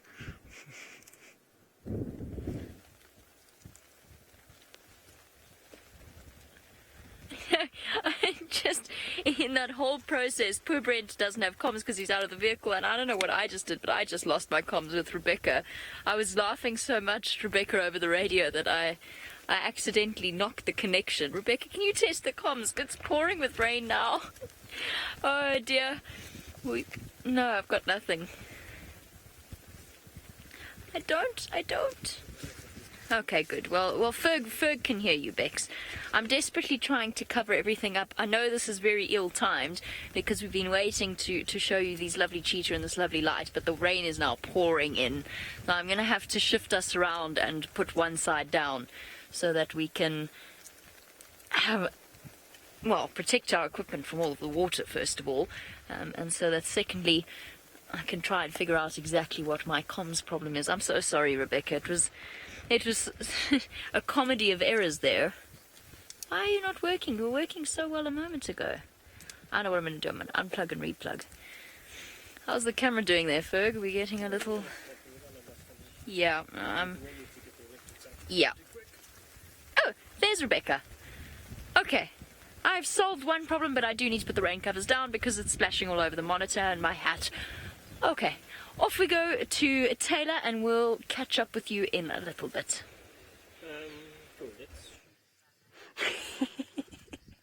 We're back with the lions, and yes, they have just mated. That was very, very peaceful, which is unlike lions. So I wonder how long they've been mating for, and I'm sure this is one of the triangle boys too. I mean, normally it's always so spectacular when lions mate in terms of the sounds that you hear. We normally sit so quietly so you can hear the growling, and there definitely was a little bit of growling. But they're looking tired, they're looking thin, so maybe this has actually been going on for quite some time. We'll be able to time it now. It's 6 o'clock, it was 5:59 when they first mated. And we'd been sitting here since 1:45, so we've been sitting here for 14 minutes. So now we can sort of take it from there. Not that we've got somewhere to start from. It's always difficult when you arrive and you don't know how long these cats have been mating for. But it's just interesting, though, because we were here 2 mornings ago and there was an entire pride of lions around. So obviously they moved off, and she, unfortunately, was not allowed to move. And these males would have kept a very, very close eye on her, as they typically do. Some buffalo also moving just in the background towards them. But he hasn't even stared across in that distance. I don't think he's interested at all. Neither does she. And we did find the other male, but we'll show you him a little bit later. He's hiding in a horrific spot down in the lugger. It's very, very difficult to see him at the moment. I wonder how far along she is. I mean, typically mating will last about 5 days or so, but her estrus cycle can last anywhere between 4 and 7 days. She doesn't look like a particularly young girl either. She looks fairly mature. But I suppose from this angle it is a bit difficult. And they're not very close to us either. It must be about 60, 70 meters away. So not like we normally have lions when they're mating right on top of the car. Obviously, in the Mara, there's certain areas where we can't off-road. And this happens to be one of them. I haven't been able to find the sausage tree prides.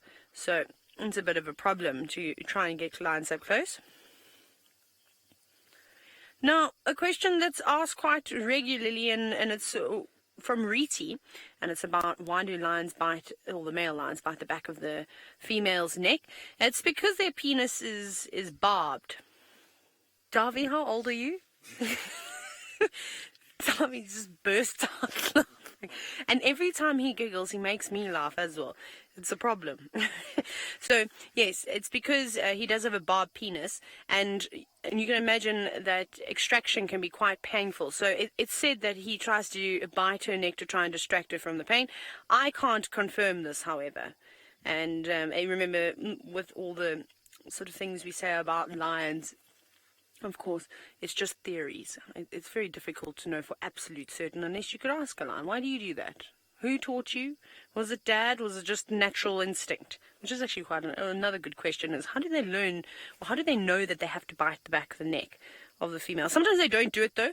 Like there you could see he wasn't particularly interested. But when they are mating, and they can mate up to well over 250 times in their honeymoon period, most of those attempts wouldn't even be successful. So I suppose that's why they have to mate so often, and because the amount of times I've witnessed males mounting females and, well, not exactly performing too well. Well, I suppose then the females, if they're only mated once, would probably have to find a few different males that would be willing to mate with her.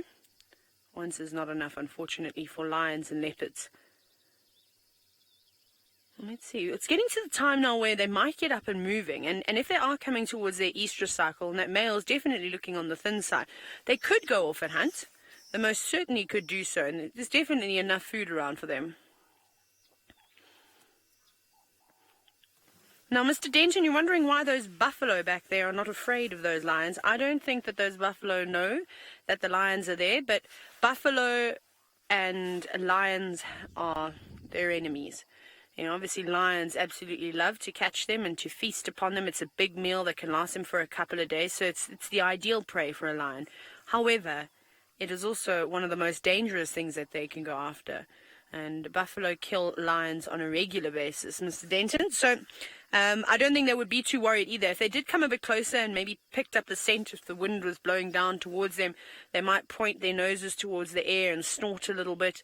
And if they come to the side of the lugger, they might even chase them away. And that's what I've seen most. I have yet to see lions successfully take down buffalo. I have seen the lions of the Mara on many buffalo kills, so it's not to say that they don't. But every other opportunity I have had to watch them hunt them, the tables have turned and the buffalo have chased away. Big prides of lions too, which is quite amazing. But imagine being the size of a lion, so average weight of a female, about 150 kilograms, a pretty big girl, and for a male, anywhere between 180 and about 210. I mean, there are those exceptions of big males getting even larger than that, but we're just talking average here. And basically a predator of that size trying to take down something that weighs almost 3 times as much.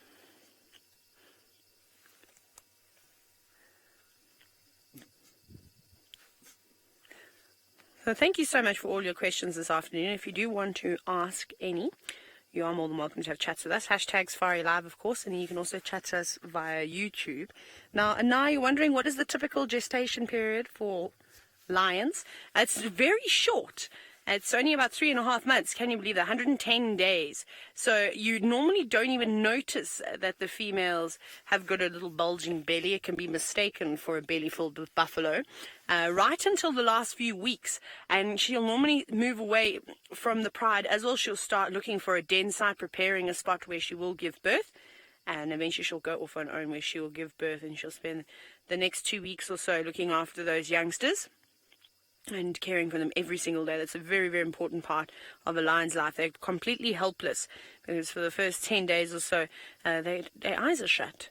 So they really do rely on mom to move them around a bit. Obviously, they do wiggle about and move away here and there. But mom will be close by, well, hopefully. Now, I mean, I have seen cases where females have just, abandoned cubs before, go off for a few days, hunting. There's no point in going back to your cubs if you've got nothing to feed them. So it's a pretty tough life. But we'll sit here for a little bit because I'm timing. I want to figure out how far along these lions are in their honeymoon period. Brent, however, is staring across into the distance and looking at the plains of Tanzania.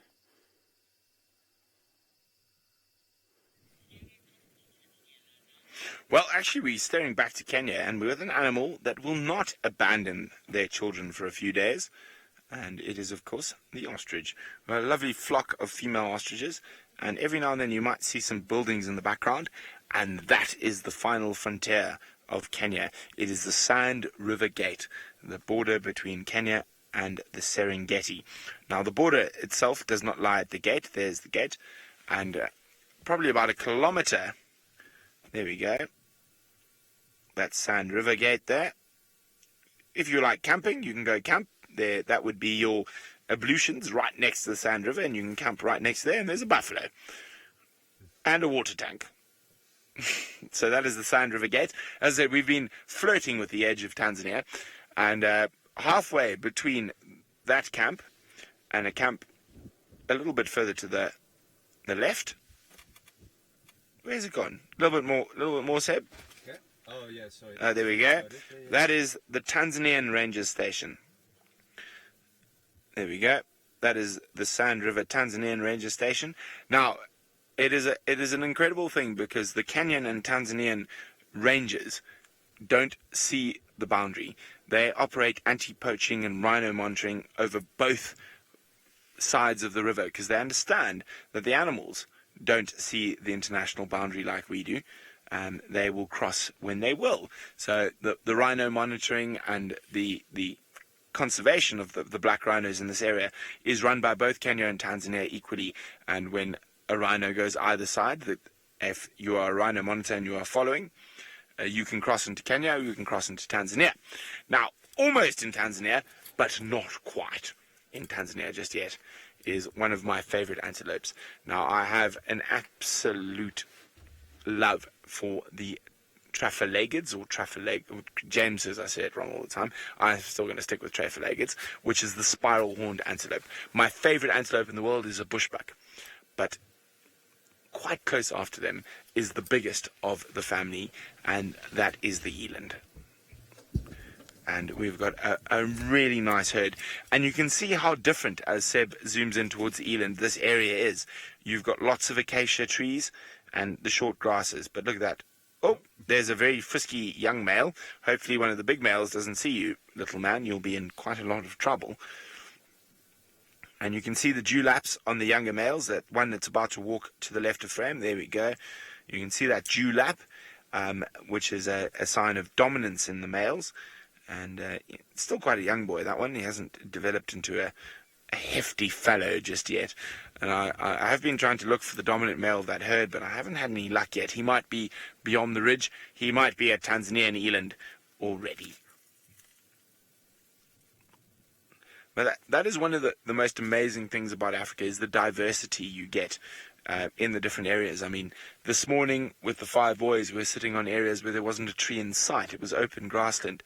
And now we're looking at this incredible acacia woodland that is filled with elands and ostriches. Not that the elands and ostriches won't go onto the open grasslands, but they just happen to be where we are at this moment. Now you can see that the vertical stripes on some of the eland, which is very distinct when it comes to the Traphaleghids, if you think about them all. Kudu, Inyala, Bushbuck, Bongo, Sitatunga, all carry those stripes. And eland are the only one that is not a Traphalegus when you say their Latin name. So an Inyala, for example, is a Traphalegus angazi. Sorry, I got distracted by Rebecca there for a second. So a spiral-horned, I don't know, is an Inyala.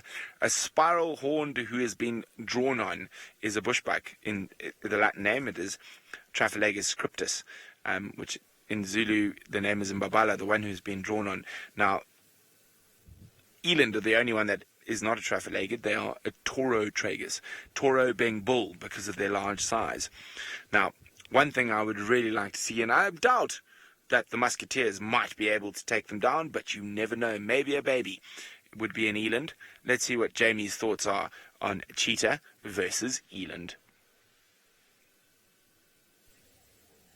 Maybe a little eland. I guess it's within the realms of possibility if it was quite young. Although I can somehow imagine the rest of the eland fighting back, and I don't think that the cheetah would be able to withstand that onslaught. The eland, of course, much larger than a wildebeest, although I really was quite amazed, or I have been actually, during the amount of time that I've spent with these boys, at the sheer power of them. I confess to having underestimated exactly how powerful cheetah can be. The fact that in the hunts that I've witnessed, it's one cheetah that actually gets, grabs, and takes down. Well, the initial takedown comes from one cheetah, I find quite extraordinary. Yes, the other 5 pile in and they help, but it's the one that actually makes the break for it and grabs the prey. And when you think of how heavy a wildebeest is compared to how heavy these cheetah are, it is quite a fantastic show of strength. It's a wonder they don't injure themselves more. I think it's just because I've never seen cheetah tackle such large prey ever. One of the most dramatic cheetah hunts I've witnessed was an ostrich hunt. They've been quite an education for us, I would say, in terms of behavior, although I believe them to be the exception rather than the rule. So evening is starting to fall here on the National Reserve, and we've survived the worst of the rain, with one side down, which is sheltering us beautifully from the wind now. And I think that's it. I think we've got... I don't know, I've said that about 5 times today, haven't I, Ferg? I think this is it. It's okay. We can roll the rain covers up. No, we can't. Let's roll them right back down again.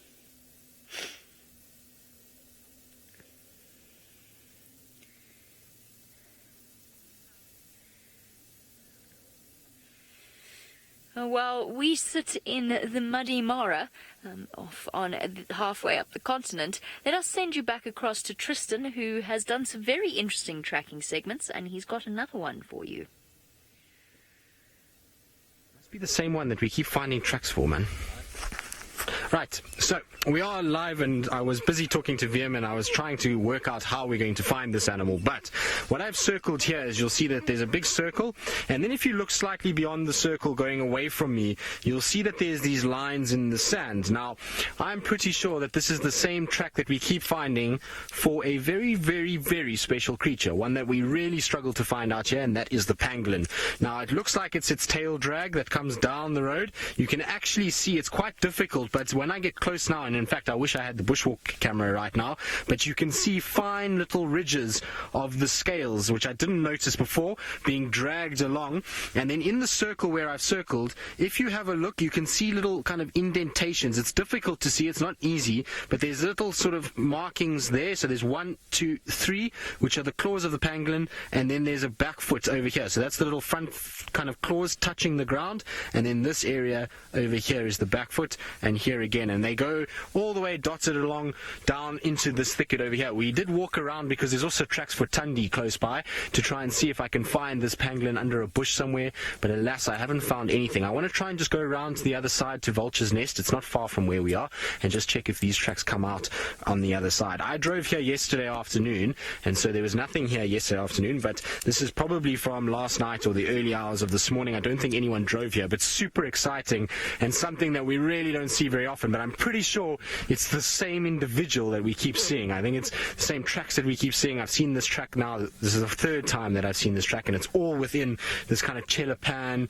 area, Mulawati area, and so it's just a matter of time until we find it. And I'm going to just double check on Vulture's Nest side to have a little look, and then I want to try and just check in between under a couple of the bushes, and maybe, just maybe, we get lucky. It's a long shot and a shot in the dark, but a very, very cool one. Now, while I'm here and while we just kind of parked off and we're talking about these pangolin tracks, I thought I would show you what I was pointing out, because it's very difficult to see anything actually in the sand itself. So this is the pangolin track that we're talking about. I was talking about the 3 lines, so there they are, and that's the front foot. And so it has these long, long claws, and sometimes those claws will touch and then just drag a little bit, and that's why you get these kind of 3 lines, and then this is the back foot. And this is an actual size of a pangolin track. This is as big as they get, so you can look, if you use my finger as an example of how big their foot is, not very large at all, and you get this kind of oval strawberry-shaped sort of back pad, and then these tiny little toes. And if we look really closely at the track, there's a lot of those little toe markings as well along the edge, which is really cool. So something very, very special, and Tundi's tracks, I suppose, are very special too, but, well, I'm too excited to try and see if I can find a pangolin to worry about the Tundi's tracks just yet. I'll keep an eye out for them, obviously, but I want to try and see. Vildi, what do you think about a first prize goal of Tundi with a pangolin? That's James, you're asking if I've ever found pangolin tracks before. I most certainly have. This is the third time I found pangolin tracks in the last, I would say, month and a bit. So I've been really fortunate. I've seen a lot of pangolin tracks recently, and so... Sorry, Rebecca, can you repeat that again? You just broke up a little bit, and there was somebody on the radio talking as well. I didn't hear Rebecca very nicely, but...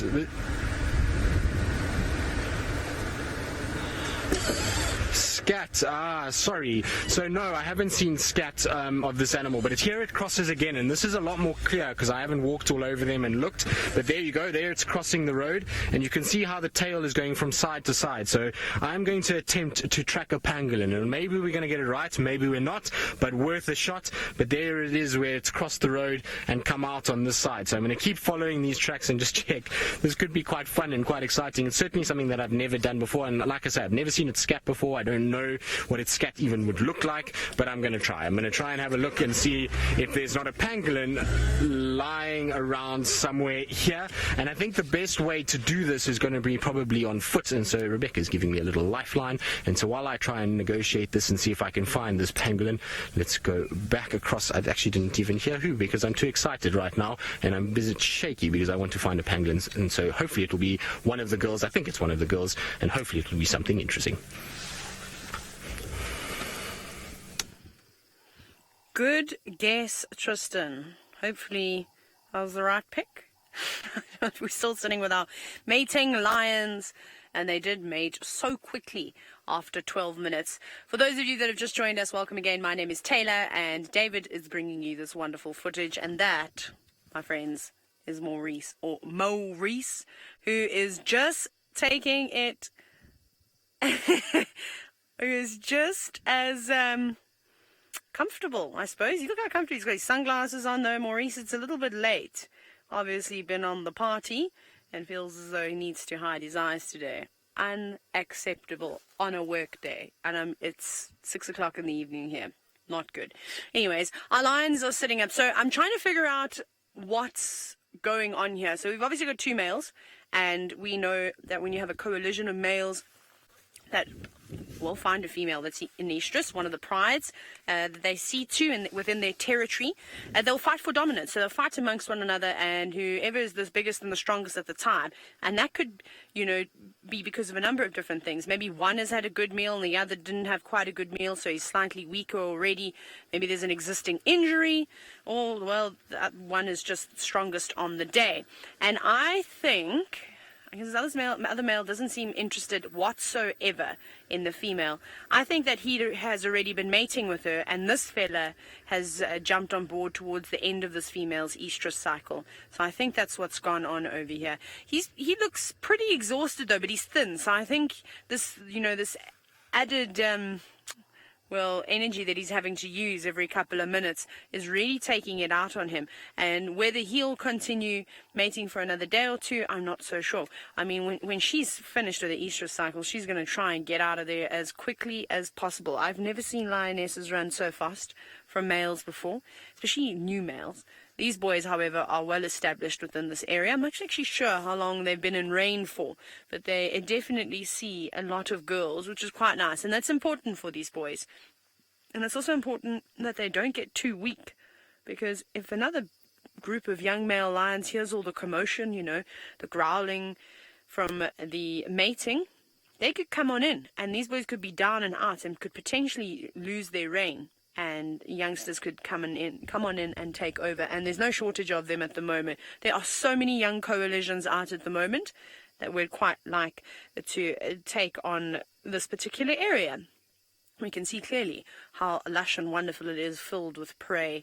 Who wouldn't want a spot like this? But for now, the triangle boys are still going strong. Jamie has got a view of the sunset, which I don't. Let's go and see that beautiful spectacle. The sky doesn't even look real tonight. It actually really doesn't. It looks like something somebody's painted.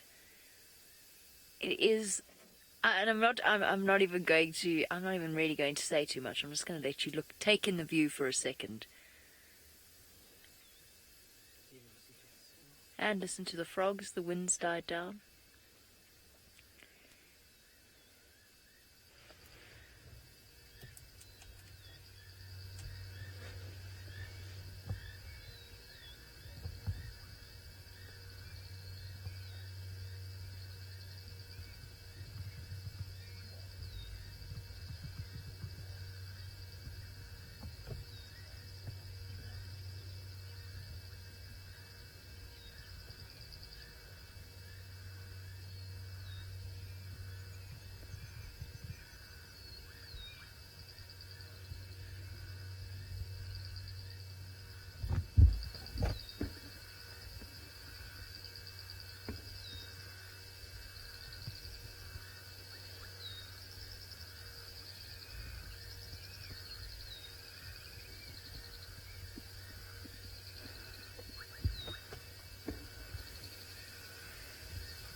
I'm on the same page as Rebecca. Rebecca just said she feels like she's just de-stressed, sitting here in silence with those sounds.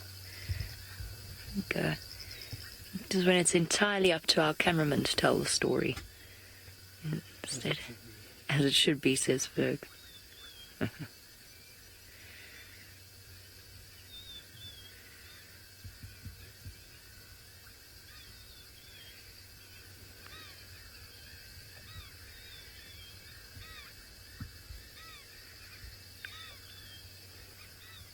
Oh, that was quite lovely, wasn't it? Right, and just a quick reintroduction for those of you that have just joined us. Now I've just realised I no longer need this, but anyway, it's one of those things. My name is Jamie. This afternoon, Fergus was responsible for bringing you those really lovely images. I hear he prepared that sunset specially for you this evening, so a big thank you to Fergus. Well done, Ferg. No worries at all. It really is. It feels like a fantasy evening. After all that rain, with the 5 cheetah boys under a sunset that defies description. I really don't think it gets better than that.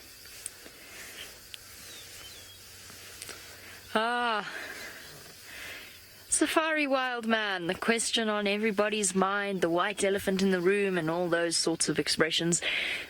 Not an actual white elephant, by the way, which I suppose could be a bit deceptive on a live safari. You want to know if the 5 boys will stay together for the rest of their lives. I think that is still a question that is up in the air. Personally, I think the fact that they're still together, probably with one of them having mated with a female, possibly with them having killed another male as part of a territorial dispute, I think they're going to stay together. But there are differing opinions on that, and quite a few people oppose that view, and they think that they're going to split into 2 and 3, which would be the more natural, or the more normal number. The average number of male cheetah coalitions will usually have 2 or 3 members. To see 5 like this is unusual. I personally think they're going to stay together, but I mean, let's wait and see. And of course, I mean, unfortunately, we've already spoken about the mortality rates of cheetah. Unfortunately, we say that they might stay together for the rest of their lives, and sadly, it's a fact of nature out here that could be quite short for 1 or 2 of them.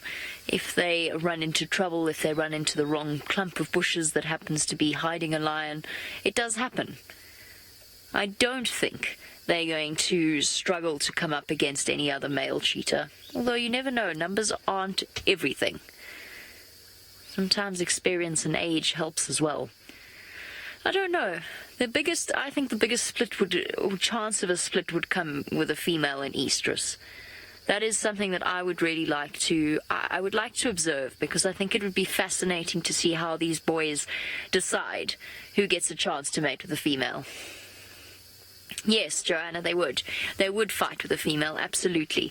And they could potentially fight quite seriously. Typically, apparently, in cheetah coalitions, there's often one member that's more dominant than the others, kind of contrary to lion coalitions, where it's not that clear and it changes from day to day and month to month in terms of who's in better condition. And I imagine, actually, it would be quite similar for cheetah males as well. Who's feeling the fittest? But yes, they absolutely would fight over the females. Okay, well, as the sun sets over to the west of us here in the Masai Mara, let's go across to Brent, who's sitting on the southern boundary, enjoying the sunset view himself.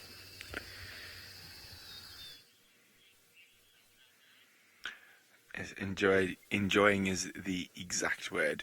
The sight from here is absolutely stunning. As Sebastian comes out, we can even see rain to the far west of us, and we've got these lovely little acacia trees, and you can see there's a funny little sign there, and I'm not going to tell you what the sign says, because Sebastian, for the first time in his life, very shortly, about 6 minutes ago. By the way, Sebastian is my cameraman. My name is Brent Smith, and you are on a live African safari, and you're about as far south as you can get in Kenya, because Sebastian just walked to the other side of the sign, which means he was in Tanzania, naughty boy, Sebastian. So there we go. There we go. We are as far south as you can get. We are on the boundary, and there's a road that runs between Kenya and Tanzania that tourists are not allowed to actually partake in, so only the rangers use it. So there we go. You are now entering the Serengeti National Park of Tanzania. And everyone out there, a quick little language lesson for you. There's no such place in the world as Tanzania. It does not exist. It has never existed. It shall never exist. The correct pronunciation is Tanzania. So it is one of my pet peeves. It's also you go to Kenya, you don't go to Kenya.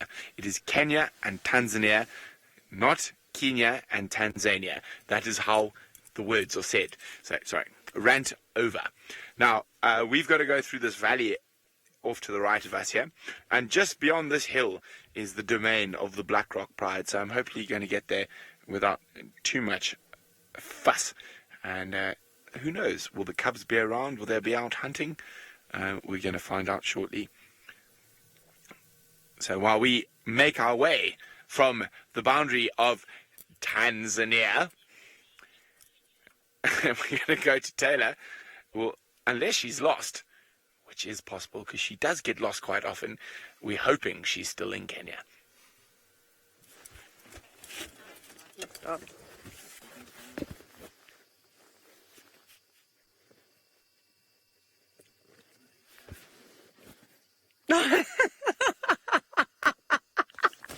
No, man, Rebecca. I was doing faces at the camera because Darby was testing. Can I go home now, please? That was so embarrassing. Thank you for not saying anything. You're lucky. Okay. Well, anyways, in case you had any doubt that this wasn't live, it's happening right now from Kenya. Tanzania is not too far away. It's just across near where Brent is. I'm only joking. I'm just saying that just to annoy Brent. Rebecca, what did you see me doing? Was I pulling faces and fluttering my eyelashes at the camera? That's so awkward. Why does this stuff always happen to me? Anyways, our lions. Apparently I was just doing my hair, says Rebecca, who's directing today. Oh, so wonderful. Caught me in the act. Anyways, our lions are still resting. They haven't mated just yet, so we were on 12 minutes. Okay, we've jumped up a little bit now. We have passed the 12-minute mark again. Maybe it's going to be 15 minutes before they mate. But I definitely think that's what's happened. And the light's fading very, very quickly this evening, obviously with all the cloud cover. And from where we are, we unfortunately didn't get a sunset at all. The sun is right behind the escarpment, which is a bit of a pity, because it would have been nice to have had some golden light on these two beautiful cats. We will probably leave them in the next minute or so. I don't think we're going to stay here for too much longer. They don't look like they're going to get up and do too much. I mean, that male's hot on this female's heels, and I don't think he's going to let her out of his sight. And it is an awkward spot and quite far away in the lugger, so we will go and try and find the Ngamas. Now, here's a question, right, from our beard. No playing around this afternoon. You wanted to know, how often does a male get slapped around that it would draw blood? Well, their claws are super sharp, and of course, when they do swipe at one another, those claws will end up connecting on the skin. So I'm sure it would draw blood as if you were to prick your finger. It might just be a little drop here and there. We might not be able to see because of their coats and their shaggy manes. Every now and then, though, along the nose, where it's quite sensitive, it's quite common to see lions with cut-up noses, and it's normally from the girls. And then, of course, when big males are fighting amongst one another, if they're living in coalitions, or if it's a takeover, then, of course, they're going to have plenty of injuries. But I don't know if I can give an exact sort of percentage of how often it sort of happens. I think it just depends on how hard they really get hit, and if their claws come out, and all those different types of things. But you do see them around their face with a couple of scratches. Mfumo from the Birmingham boys in South Africa. Oh my goodness, he's forever got scars on his face. I don't think I've ever seen him with a clean face. Just after I started working at Wild Earth, he had that terrible bouts with myiasis, with the flies getting into him and laying eggs underneath a wound which he had quite close to his eye. He was very lucky to recover from that because it was quite a nasty injury. But he managed to keep it clean. Look at him, he's nodding off. He's doing classic mom head roll at the moment. And now a question from Anai. Thank you. It's your second one for the day. Well, for me anyway. So it's great to hear from you. You're wondering, would this mating pair hunt together? Most certainly. And you are a new viewer, Anai. Congratulations. I don't know why I'm saying congratulations, but welcome. That's great. And I look forward to getting to know you a little bit better. So don't be shy. Get in all those questions, as many as you can, and hopefully we'll teach you a thing or two, and maybe, if you're lucky, even make you laugh. So yes, they will hunt together. If it's at the beginning stages of mating and they're not particularly hungry, they'll probably give it a skip for the first day or two. Only later on might they go for something.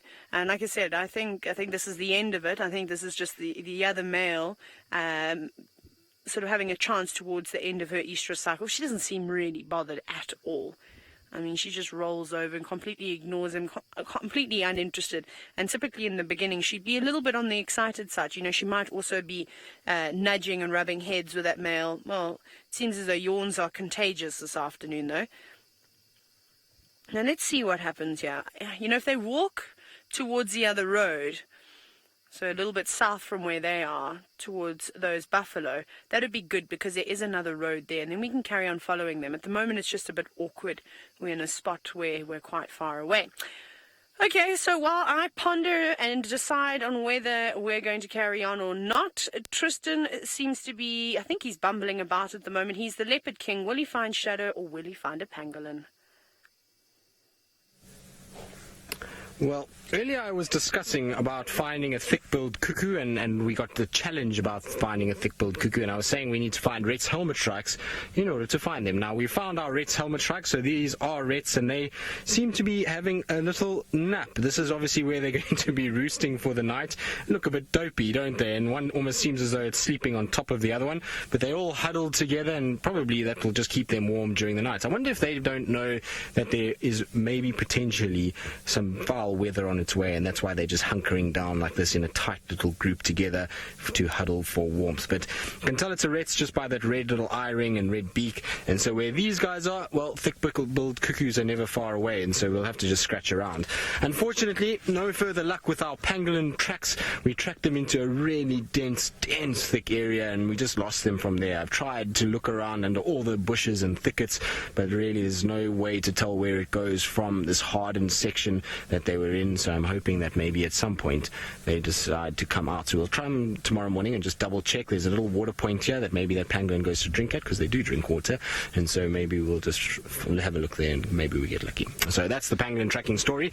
I was super excited because I thought, well, these look quite fresh. They were over the top of all the vehicle tracks, and so I was excited if somebody had driven there this morning, but alas, nobody drove there this morning. So it's on top of last night's track, so that pangolin theoretically could be in a termite mound or something like that.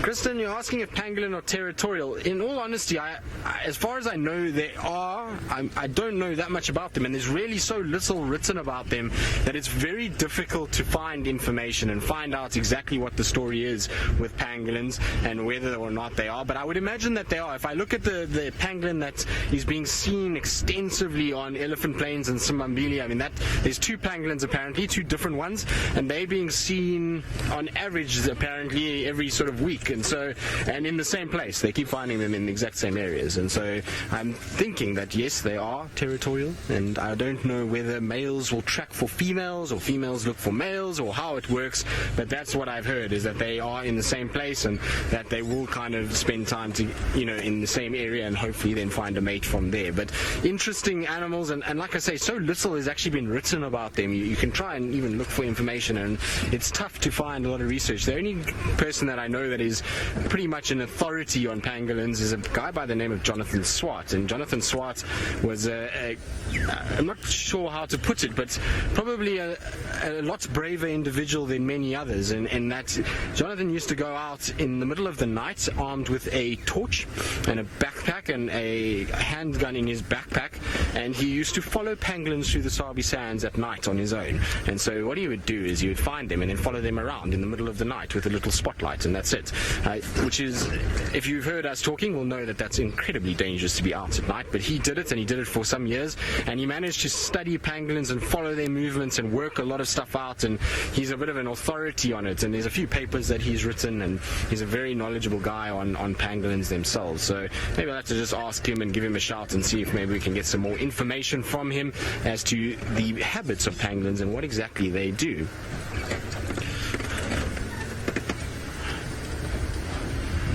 So, Paul, the pangolin population, I suppose it is. I mean, it's the most trafficked animal in the world, and so their numbers most definitely are being absolutely decimated. What baffles me is how they find them. I mean, we drive around here every single day, 6 hours a day. We look, we go everywhere. There's a scrub here, actually, talking about nocturnal animals. But we look everywhere, and we very seldom see them. In fact, I mean, we've only, I think, shown one live on safariLIVE, and so they can't be as common as you know they might have been at one stage.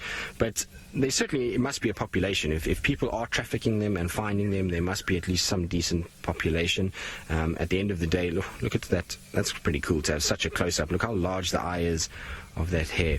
But at the end of the day, their numbers are decreasing. There's most certainly a situation where they're not increasing. There's far too many of them being killed to be able to survive and to proliferate and be increasing. There's pretty much a situation where they are decreasing. I think that's got to be the closest I've ever been to a scrub hair to know its detail as much as that. Well done, Vildy. You can see the little white tail at the bottom, and there it's having a little snack. Now, these guys are quite interesting. Is when they are struggling to find nice green shoots like this one is, which is very relaxed right next to the car, what they will do is they will defecate and they will re-eat their own feces. And they do that because in the winter months there's not much grass around, and what they do eat lacks a lot of nutrition, and so they have to absorb as much as possible. And what they do then is just eat what they've defecated, and it's much like a ruminating animal. It's like an impala or a giraffe or kudu, except it comes out before they put it back in their mouth. It doesn't just get regurgitated from there. So it's a pretty interesting way to go about things. And don't you love how they eat with that little nose going back and forth? And they are super cute little animals,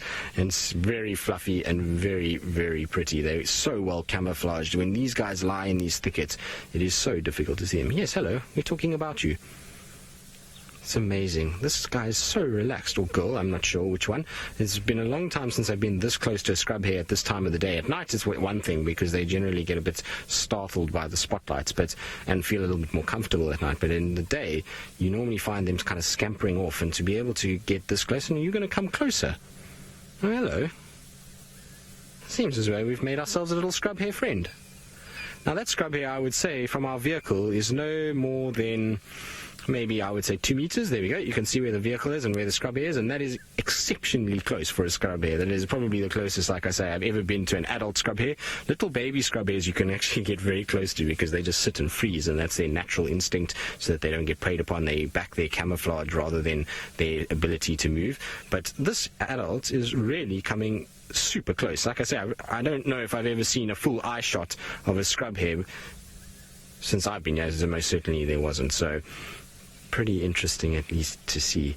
There's a little white tail, so that will be able to be visible for the little ones if they're following the adults around, or if there's a male or a female together, that they can then see one another, that they have that nice white bright tail. And you see actually how it sort of tucks in, and then there are those feet that leave those little kind of circular shapes in the sand. And you can see why they leave a puffy track, is because look at how much hair is around the pad there. So all that hair will actually disturb the track itself, and it leaves like a sort of puffy kind of non-defined track. It's not like what we see with the cat paws or the hyena paws or the antelope hard hoofs. Because of the amount of fur on their toes, it just kind of makes a big smush and smudge, and that's why scrub hair tracks are actually quite difficult to see the definition in them. That's super cool. Awesome. Chandler, I like your name. I was actually, funnily enough, watched a Friends episode the other day, and so your name reminds me of that. But you want to know if these scrub hares box like brown hares do? No, I've never seen them box. I would imagine that they must have a way of settling their disputes, but I've never seen them boxing. I don't know of anybody who's seen it. I don't know of anybody who's actually watched scrub hares fight territorially, but I certainly have never seen them boxing in any way, shape or form, and so I don't think that they do. I mean, we see scrub hares as much as probably any other animal out here at night. On your way home, it's pretty much every night you'll see a scrub hare, and I've never seen them boxing in any way, shape or form, so I don't think that they do. Right. Well, I think what I'm going to carry on doing now is just drive the Mulawati and hope maybe this pangolin track appears again somewhere here. Maybe Tundi's tracks come out again, because her tracks were pretty much on the same sort of path as the pangolin tracks, and they kind of scent marked a tree. You could smell the scent mark there, but there's no real sign of her coming out. At first I thought it might be the tracks from when we found her the other day, but I'm not 100% sure. I mean, I don't know. I didn't drive there this morning, or yesterday afternoon, and so I'm not really sure if she was there yesterday afternoon or today or what the story is, but doesn't look as though they're that fresh. Right, now while I try and find either one of these elusive animals, because both of them are being elusive, I believe Jamie, who hasn't struggled to find her animal this afternoon, although they've decided that it's time for a very, very large nap. They do indeed seem to be having a very large nap, and we have switched to infrared because the sun has set, and it is now, I can see them still with my own eyes, but it is getting very, very dark. Now, I suspect that these chaps are going to be somewhere in this vicinity tomorrow morning, so we're probably going to catch up with them then. And what I'm going to do in the not-too-distant future is move back to those lionesses, because after their stolen meal, they seem to be very happy, and they haven't stopped talking while we've been sitting here. They're roaring every couple of minutes. So we'll spend a little bit more quality time with the cheetah boys, and then I think we're going to make our way across there. They're roaring like the frogs are. They're roaring like the frogs are. The frogs are very noisy at the moment. They really are. They're making so much noise. They're actually almost overpowering the lions. I know that Tristan has asked whether any of us have ever seen a hare box. I haven't. I've never seen a scrub hare box. I definitely haven't. I've seen photos of hares boxing, but not scrub hares. I've seen these boys box, though. They seem to do it on an almost, half-hourly basis. As soon as they start to move, one of them gets too close to the other, and they jump and they start...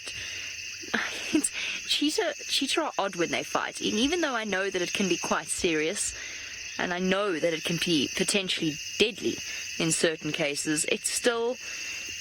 The sounds that they make are just not quite as intimidating as a lion fight. Brent had that extraordinary lion fight this morning, and I haven't seen any sign of those lions today, and we weren't far from where they were. But that the sound effects of the growling and then the roaring afterwards, and cheetahs sort of squeak and squawk. It's difficult to take them seriously when they do that.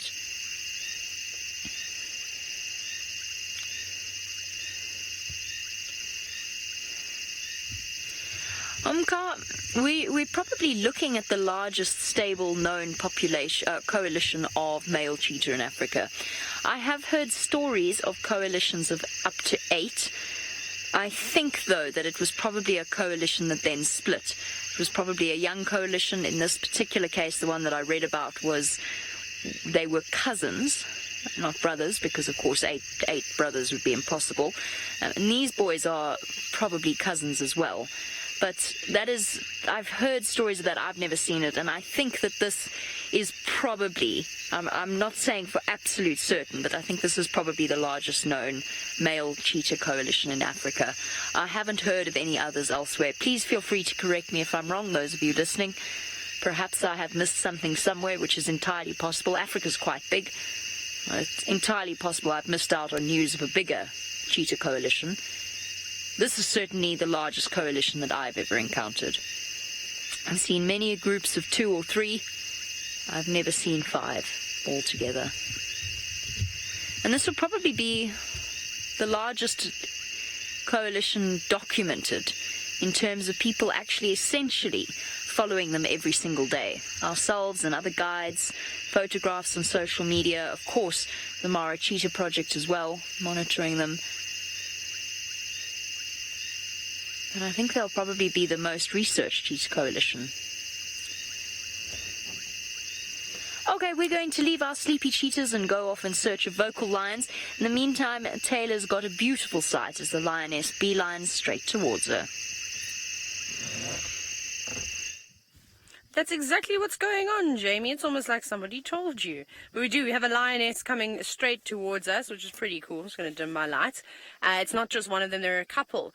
And before we even spotted these girls along the lugger, maybe about 400 or 500 meters away from the mating pair, we did find some young lion cubs too, hiding in the tree line. But they're quite young, so I didn't want to put any spotlights on them at all. But she's looking back. So, like I said, there is another lion there. Let me see if I can spot her. There she comes. You can just start to see her when I put my light on her. Now, I'm not worried about, of course, putting the spotlight on an adult lioness. And they're not hunting at the moment. I think we might see them playing, in fact. She looks very curious, but they also look very, very thin. And we've seen a couple of buffaloes scattered in and out the open areas. And just to my right, which we will go back and show you, because I suspect that that's the direction that these lions are walking in. There must be a herd of about 50 or 60 buffalo walking right past the car. Hello, girl. And, of course, we are in black and white now, in case you don't know what's going on. We are in infrared, so I'm not using my spotlight at all now. It's almost completely dark. We're just using the infrared light, so that's why it's coming across this bizarre color. And you're having a drink of water. Lions will drink whenever they can. If they pass a puddle in the road, which is exactly what's happened here, probably a little wallow that's filled up, they will have a drink. Normally after a big meal, first thing in the morning, just before the sun goes down. And maybe they're not even going to go and hunt just yet. Maybe they're going to go back to those youngsters. This female, though, looks like she might be the mother of the cubs. I didn't see any suckle marks on the lioness that just walked past us. I also can't tell you the age of the cubs just yet because they were so far away and I didn't want to put the light on them. But you can see that her mammary glands are quite swollen as she sways from side to side.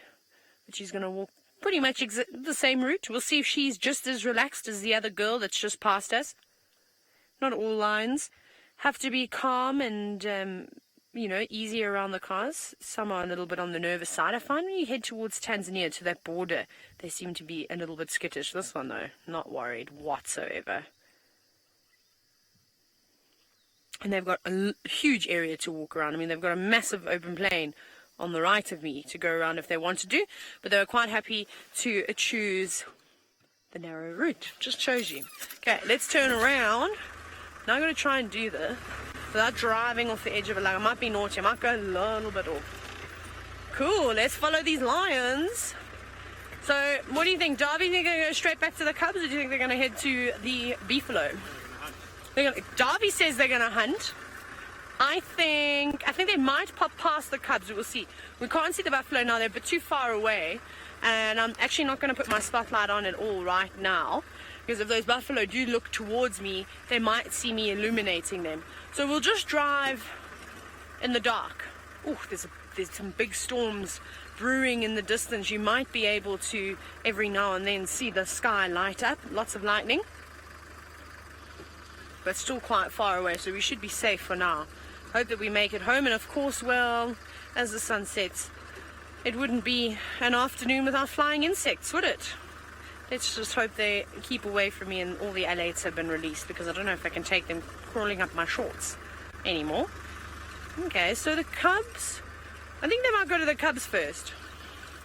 I think they're going to go and greet the little ones, or as soon as the young cubs realize that the adults are walking past, because they had their heads peeping up, I think they're going to come running on out here. Let me go around. Just want to make sure I don't drive any holes, so I'll just put the spotlight instead of using my headlights. Wait. Bumping, sorry everyone, on the car. And go around like this. It'll be quite cute. It might be a very nice little interaction that we could see this evening. Okay, so they're just in front of the car now.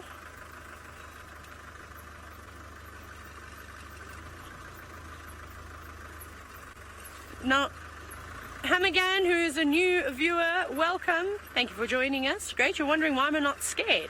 There's no need to be scared, not even a little bit. And these animals are not interested in us. I'm not trying to get their attention, and they're habituated to the vehicles. And you just see, yes, there, the little heads poking out now. I'll put it on that adult. The other girl's walking around. So, yeah, there's no need to worry. Obviously, it's very intimidating having a lion walk past your car for the first time, but I've been so fortunate enough to experience it time and time again. You can see one little cub just poking its head out in the tree line there, that it doesn't bother me at all. And so it is the lion that I was telling you about that looked like she had the suckle marks that's heading back there, so it must be hers. We'll just get a better angle here quickly. We should be able to see them. I think they're going to come. Yes, they're running towards her now. Just to the, yeah. Okay. I'm just going to take the light off them. I just used it just to show Darby where exactly they'd gone, because like now it's getting really dark and they're quite far away on the tree line. How many she got? 1, 2, 3, 4, leading them back into the tree line. They don't look very old. Maybe 2 or 3 months old. Maybe a little bit older than that. Maybe 4 months or so. But going straight down into the lugger, and the frogs are starting to chirp now. This female on the left actually looks a little bit disappointed that she's gone that way. I think that's exactly what she wanted. I think she wanted to head towards the buffalo. They're looking a bit on the lean side, but we'll try and keep an eye out on these girls and see exactly where they go. Hopefully they come back out and reunite and start chasing the buffalo around. Tristan, it's getting about that time. The leopard is going to pop out.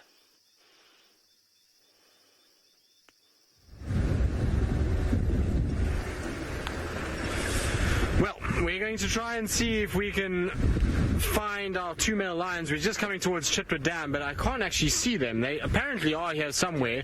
They were left alone and no one with them, but I don't see any lions where we left them this morning, so I'll just have to try and have a look around. But in the meantime, we might as well just continue our pangolin discussion, since we were talking about them just now. So I thought, well, I know a lot of you were asking what is a pangolin and what does it look like. So we've got ourselves a picture here, and hopefully you'll be able to see it quite nicely. But there we go. That is what a pangolin looks like. It is a scaly, basically, animal that moves around, or mammal that moves around pretty much at night more than anything else. It's got these hardened keratin kind of scales that protect its body. Then it's got these long claws at the front of it, on its front feet, that it digs with and exposes termites and ants and various other things. And then this long elongated face with a long tongue that comes out, and the tongue can be over 30 centimeters long. It's absolutely massive. And you'll see their back legs are also scaled and armor plated, so that when they curl in a ball, even their legs don't get attacked. Now, sorry, that was my phone that has just gone off. But there we go. That is what a pangolin looks like.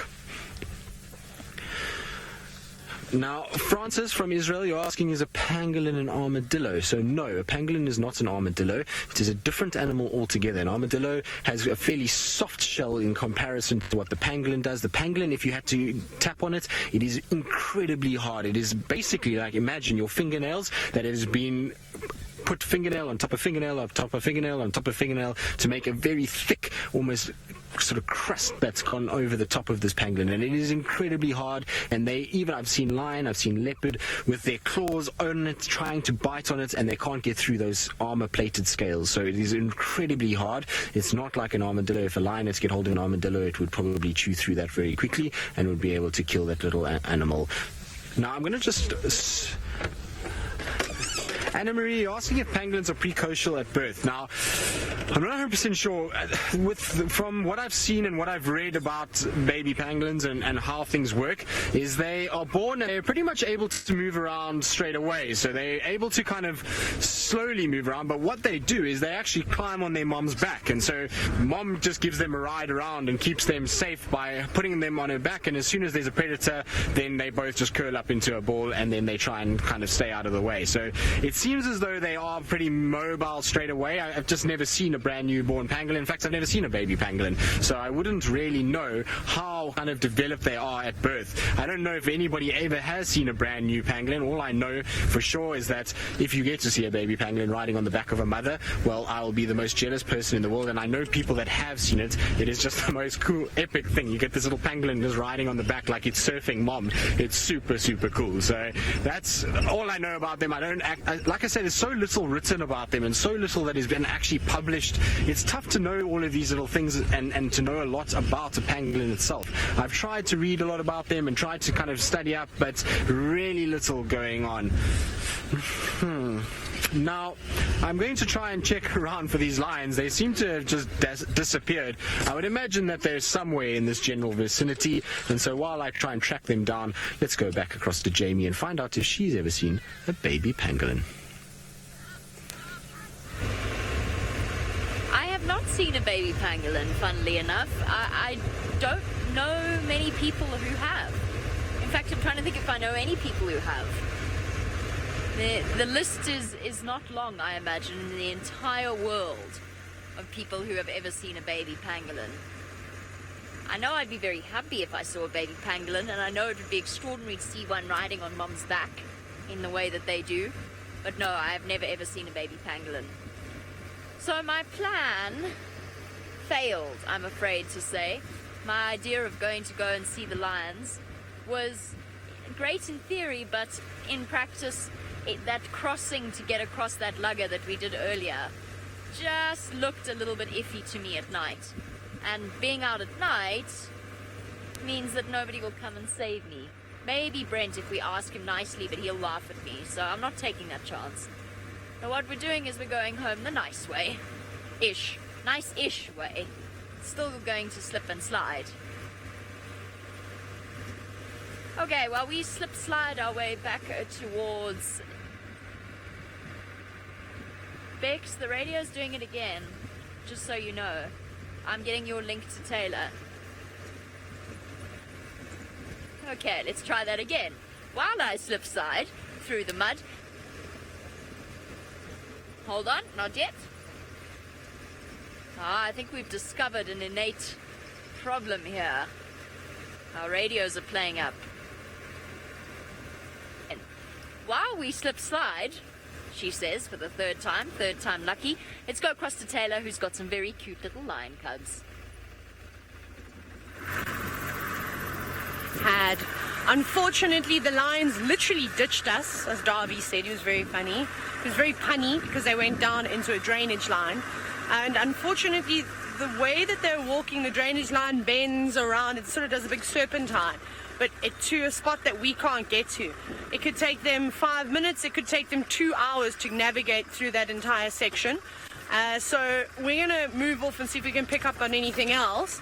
This is just because we can't off-road here, which is a real problem. In terms of following the big cats, that's the only real problem. It's quite nice, actually, because at least you know that you are conserving the land around you.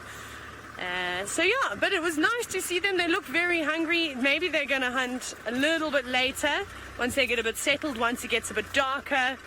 And quite exciting. We can come check around this area tomorrow and see if we can find the lions maybe on a kill. But it's just going to be very tough with the very, very thick terrain.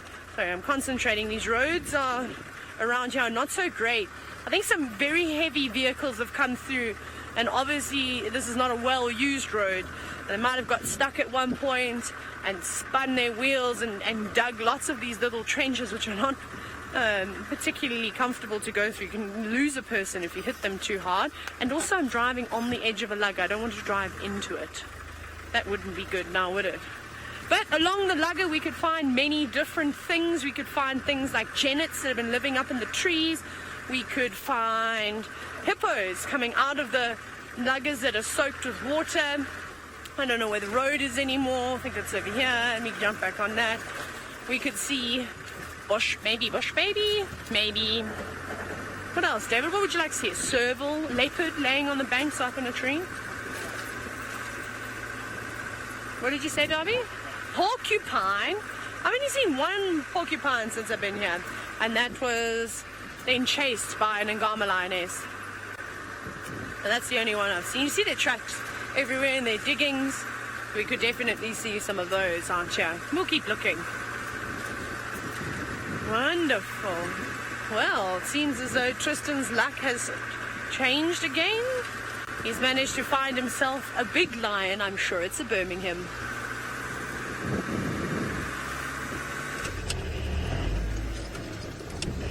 Our luck has changed because there lies Tinyo, and his head is up, not like this morning, so he's awake and he's looking around, and he's looking because his brother Mfumo is behind us and sitting right out in the open, and there's an impala that is busy snorting at Mfumo, and so that's why Tinyo is looking in that direction. But it looks as though maybe we're going to see a situation where these boys are going to start waking up and start moving. What's wrong? He keeps moving his whiskers as though something's just irritating his whisker area and giving him a little bit of kind of a uncomfortable experience. Maybe it's some of the flies that are going up towards the gum lines. You do find flies often doing it. They try and kind of get into those gum areas in order to sequester moisture from the mouth. Often when lions have been awake like this and they've been panting and their mouths are open, so saliva develops and you get a situation where there's a lot of moisture. So maybe that's why he's just kind of growling a little bit every now and then. I would imagine Mfumo is still sitting on the road itself because the impala is moving away now. It's not standing upright and actually shouting anymore. Oh, look at that big yawn.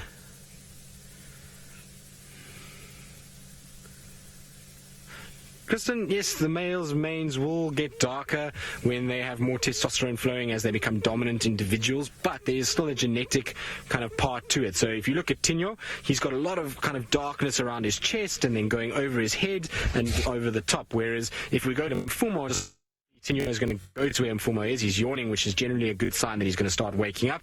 Hopefully, if Tinyo goes there, you'll see that Mfumo's mane is a little bit more kind of blonde in coloration. And so there is a lot of genetics involved in it. But yes, as they get older and more dominant, so there's this kind of spike in testosterone, which causes a release of melanin, the dark pigments within there. So are you in store for us?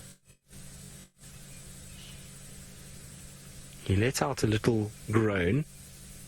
Come on, roar for it. No, grooming time first, but maybe if we're lucky and we just spend a bit of time here, we might get a little roar from them. But what you can hear is how rough that tongue is. Now we're close enough just to hear the roughness kind of going through the coat.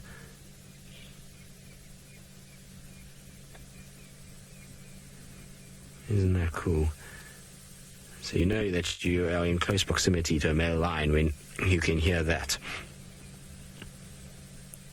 And so basically that's acting just like a comb, and he's basically just grooming through his fur, making sure he's getting rid of any of those little parasites that we would have picked up. There we go. Contact call.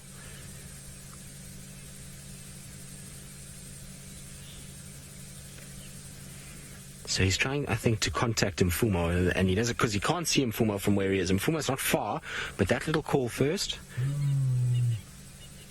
Now it's getting a little louder.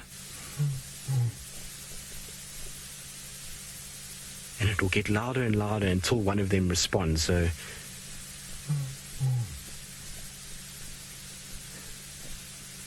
shame, boy, is no one talking to you?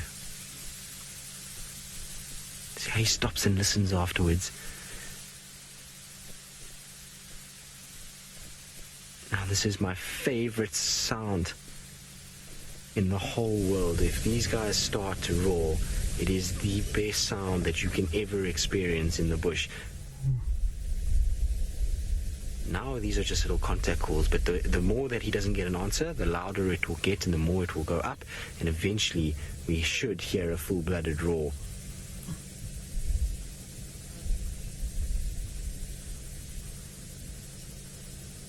He looks a bit dopey, doesn't he, when his mouth is open? There's nothing coming out. You can't not...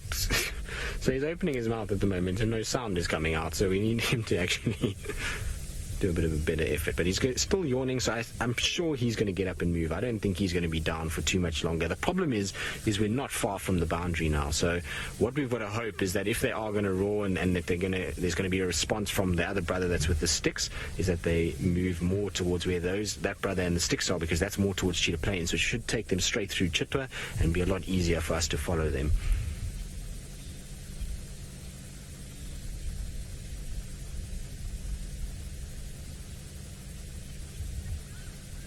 No, still not going to give us a full-blooded roar.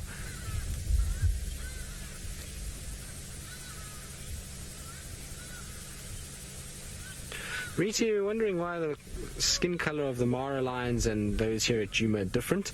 Well, it's probably a genetic thing. There's an evolution process that takes place, and the colors of each sort of lion will help them. I'm just going to keep quiet if he's roaring.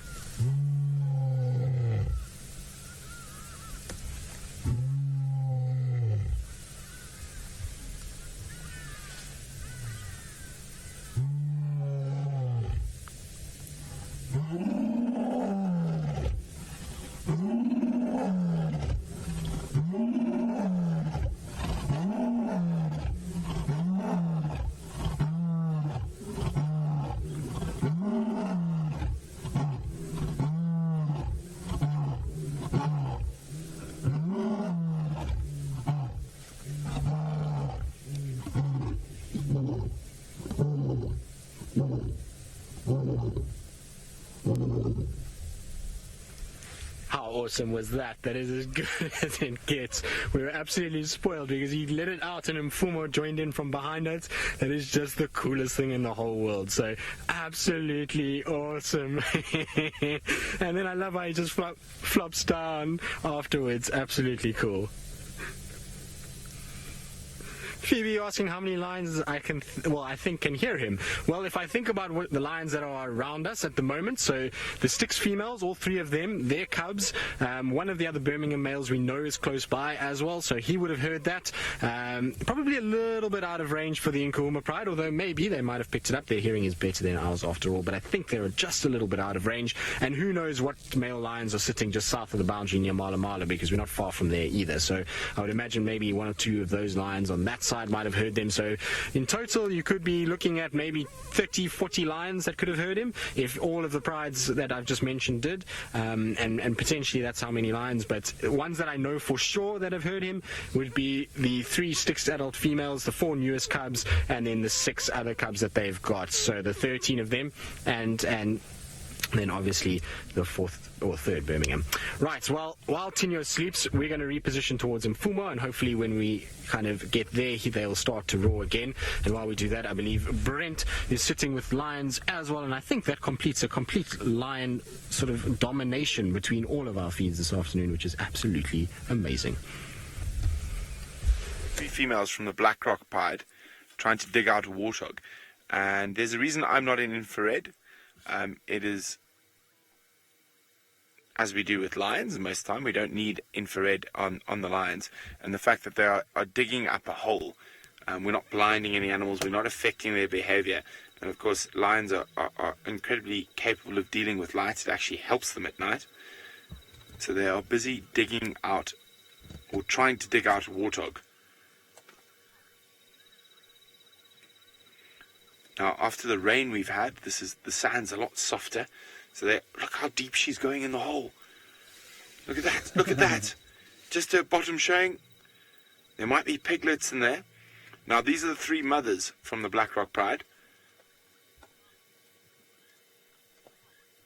Now, of course, warthogs have multiple bolt holes. So there's actually females on, if we go a bit to the right there, Seb, on another hole as well. Oh, my hat's in the way. You can see they're digging in. Now, guys, I'm going to apologize. I'm going to have to move the car quickly so I can make sure I have comms with final control. Which all it means is I'm not going to disturb the lions. I got a bit of breakup from Rebecca saying she's going to stick with us. I'm just going to get a little bit higher on the hill, so I guarantee we've got comms with Rebecca.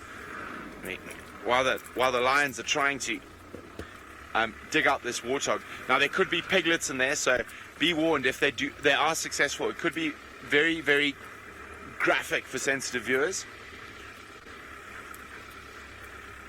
Okay, Becca, can you try to talk to me? I just want to test my comms in this area to know whether I should stop or not.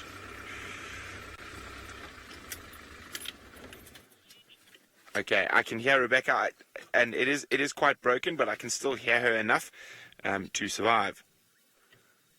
And you can see they've dug quite a lot already. So I think what happened is the lions. What I think happened is that the lions were sitting with the cubs, and they watched the warthogs go down this hole, and now that they have seen them go down the hole, and especially after the rain, they're now trying to dig.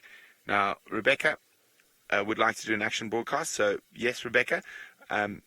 What I will do is ask, once we've started the action broadcast, ask Seb to turn off the presenter light. Not yet, because otherwise I'm going to be covered in fruit chafers.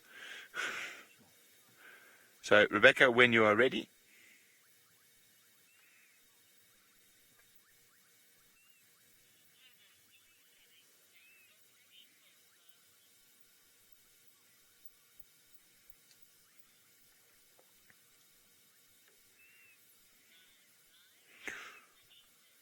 Welcome to everyone. We are with the Blackrock Pied, the 3 females that have 9 cubs, and they are busy trying to dig a warthog out of a hole. And you will notice that I'm using a spotlight, a white light, and there's a very important reason I'm doing that, is lions are able to deal with the light, so we're not affecting the situation that's happening. So that's the reason I'm using white light, so we can see a bit more.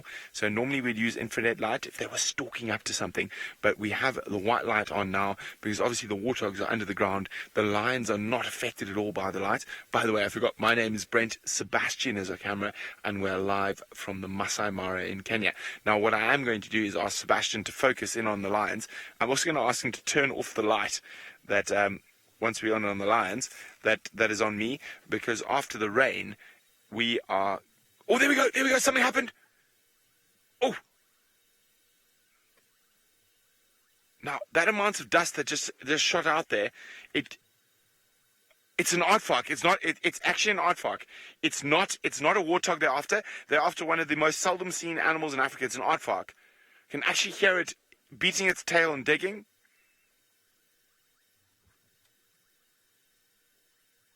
I might be wrong, but it sounds to me like there could be an aardvark down there. And the lions are getting very close to get that reaction. Now, if they go down the hole again, you'll actually notice that earth spews out. Something is digging, trying to dig down away from the lions at an absolute rate of knots. Well, I suppose you can't do a rate of knots underground. There we go. Let's see what happens. There we go. It is a warthog. Oh! Hold on. They've just got it. Now, sensitive viewers, the screaming is quite bad. It's a big male warthog. The female is now going for the throat grip.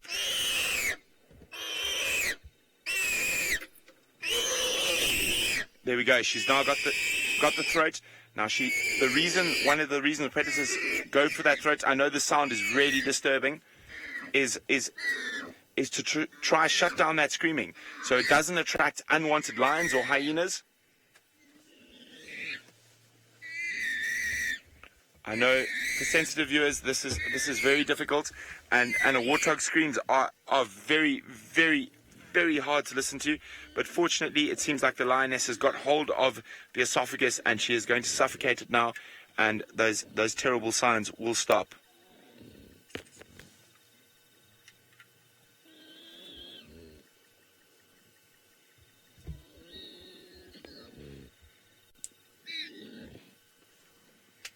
So I think we arrived at the most opportune time. The lions had been digging for at least an hour to get that deep, and the only reason they're digging into there is because of the rain. Normally the sand would be too hard, but we had massive thunder showers today. Now this is quite gruesome. The lions are starting to feed on the warthog while it is still alive. Oops, sorry, I got a bug in my hair. I'm just going to move the car quickly. So do apologies, sensitive viewers, please look away, go grab a cup of tea. This is very gruesome. The animal is still alive. The lions are starting to feed on it. But this is Africa. This is nature at its most raw. And we are just witnessing something that would happen even if we were not here.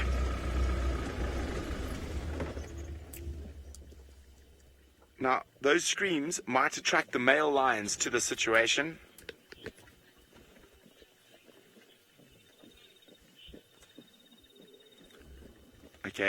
thankfully, unfortunately, I thought the warthog was dead. It is not dead. But you must realize this animal is in such a state of shock that it's probably not feeling anything. Obviously, it is still screaming in distress, but it is in such a state of shock. The lionesses at the back are already into its stomach. They've probably already eaten its kidneys and its liver, which are high nutrient items, full of iron.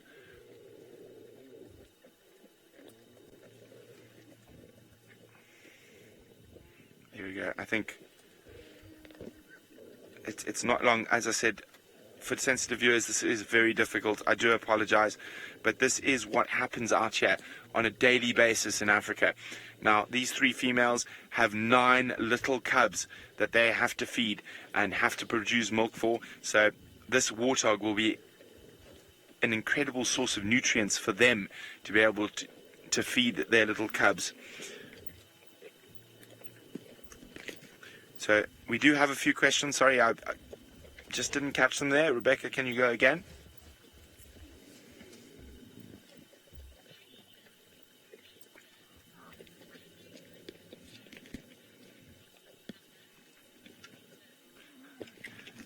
Esther would like to know, would they bite the throat in order for it not to suffer? Esther, unfortunately, lions do not have thoughts like that. They are instinctive beings. They bite the throat to stop the scream, not for suffering, but to stop it attracting other predators, hyenas, possibly nomadic male lions, or even their same coalition of male lions, because these lionesses, and you can see they're really tucking in, they're eating as fast as possible, because if the males heard that in this area, they'll come and take the kill from the females. Now again, this is not for sensitive viewers. This is live from Kenya. This is live from the African bush. And this is lions, what they've been doing for the last 500,000 years.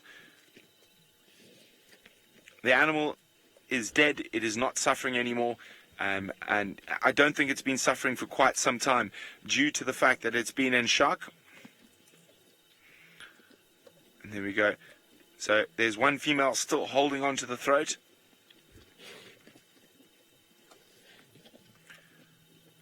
I think the animal is dead. She's just making doubly sure it's dead.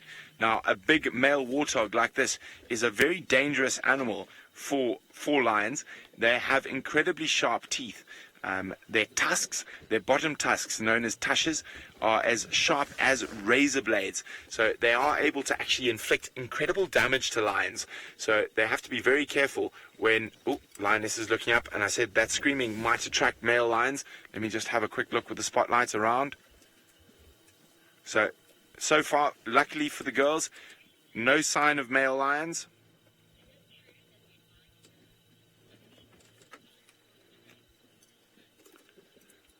Now, Asad would like to know, is it true, is their bite force proportional to the size of prey?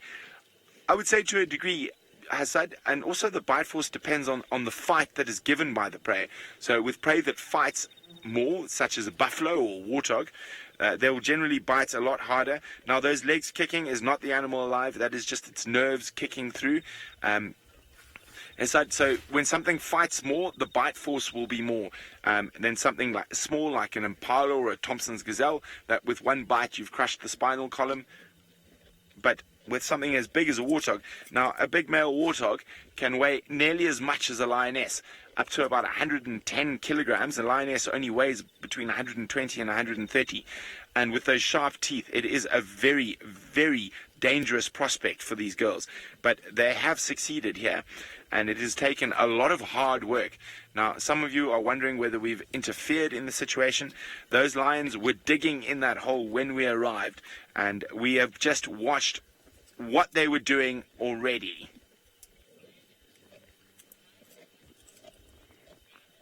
Gerda was wondering why was the one not eating. She was making sure it was dead. She's now 100% sure it's dead, and she is now licking, and she's about to start feeding. There we go, as she goes. Now, a lion's tongue is like really, really rough sandpaper. If it had to lick your arm, it would actually take the skin off. So what she was doing, and she's doing it again just in case, because a warthog is such a dangerous animal, she's trying to make sure that it is absolutely dead before she starts feeding. Now, as I said, it's quite a good meal for lions. It's over 200 pounds of meat. Taryn, this is a very interesting question, and I've been wondering the same thing myself, and Taryn is wondering, will they bring the cubs?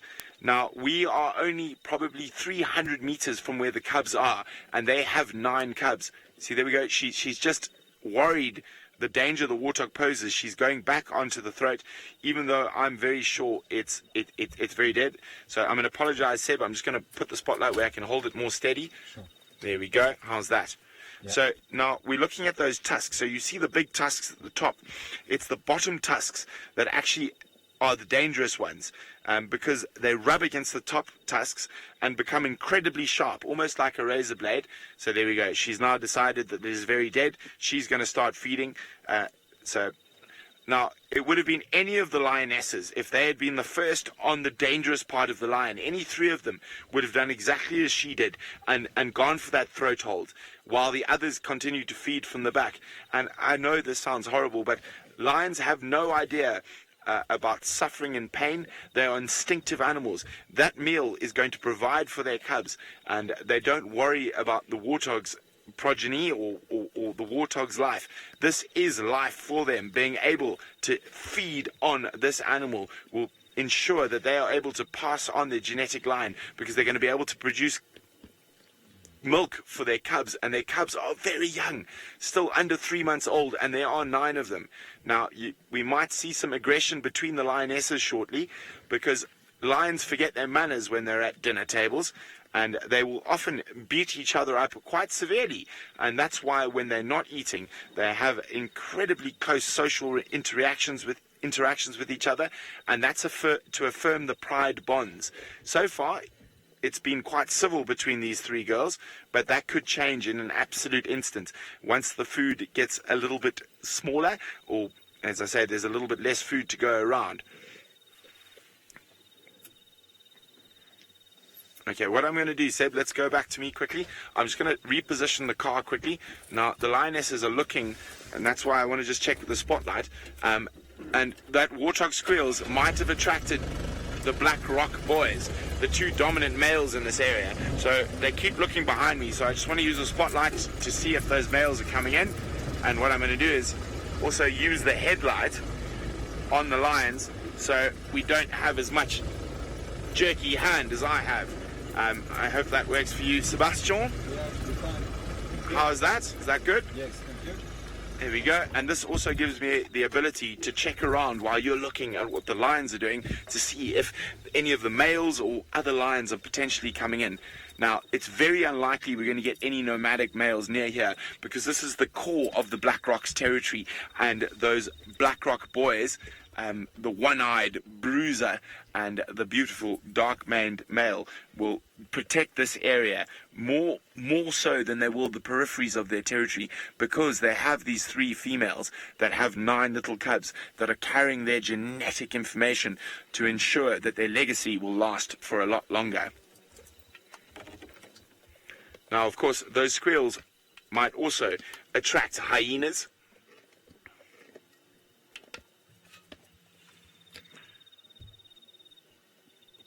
Now, again, as I say, to those of you who are sensitive, this is a fresh kill. There will be a lot of blood. So be warned, if you are sensitive to these type of things, please go get a cup of tea. But just remember that this warthog, in dying, has provided the mothers of 9 little cubs an incredible amount of protein, where they will be able to produce milk. Sebastian, sorry, can I ask you to turn off the little light behind me? Sorry, there's a lot of bugs around tonight. We've had a lot of rain. John is wondering, where are the male lions? So this is the core section of their territory. The male lions will spend a lot of time here, but they will move vast distances from here, patrolling the edges of their territory, making sure no other males can sneak in, because if another male lion comes across the cubs, and there are 9 of them, probably 400 meters from us, hidden in the rocks, if another male lion came across them, he would absolutely kill them. And so they make sure the boundaries of their territory are very safe. So the females are able to hunt in the core of their territory. If they are close by, being a male lion, there's a reason. There's a cliche called the lion's share. If they are close by, they will come in and chase the ladies off and take the lion's share. But it looks like the boys are out on patrol and far enough away that they did not hear the squealing of this poor pig, and they have not rushed in. They could still be on their way. You never know. Remember, this is 100% live from the middle of the African bush. We're in one of the most remote areas you can get in the Masai Mara, with one of the most spectacular prides, and definitely one of my favorite prides of lions, the Black Rock Pride. We're about halfway between one of the main camps and the Sand River gate. So we are only about 3 or 4. No, I exaggerate. So we're about 1.5 kilometers from Tanzania. As I say, we're right in a remote corner of the Masai Mara. Now, it looks like the ladies are going to continue munching on their. I thought I heard something behind me. They're going to continue to munch on their bacon for dinner. And it doesn't look like we're going to get any more interaction from the males or what coming in, but you never know what happens. As I say, we are live from one of the most remote areas in the world, the Masai Mara in Kenya, and we have just witnessed something that very few people get to see: lions digging out a warthog and catching it. This has been absolutely incredible. My name is Brent, and my cameraman is my good friend Seb, and we've been very, very privileged to be able to share this with you, even though there were some very gory and difficult parts to watch. This is nature, and this is what happens on a day-to-day basis in Africa. Now, of course, you never know when we might go live again, because we're going to be out following lions, leopards, or cheetahs, or even hyenas. Any fascinating things we come across in the African bush, keep an eye out for that go live notification, because you might see me again in a short little while.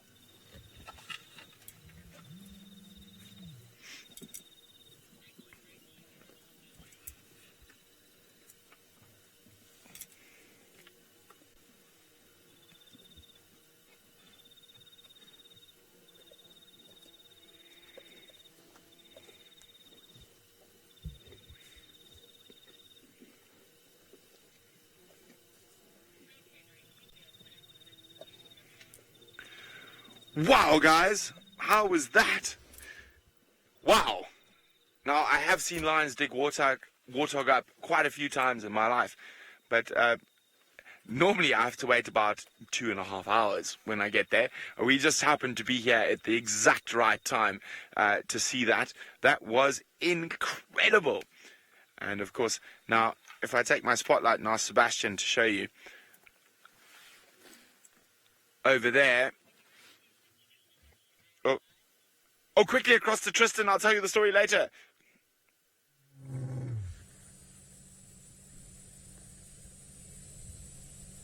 Well, we're still sitting with the Birmingham boys, and we're still having a situation where they are roaring, and so we thought we'd extend a little bit longer. Here we go.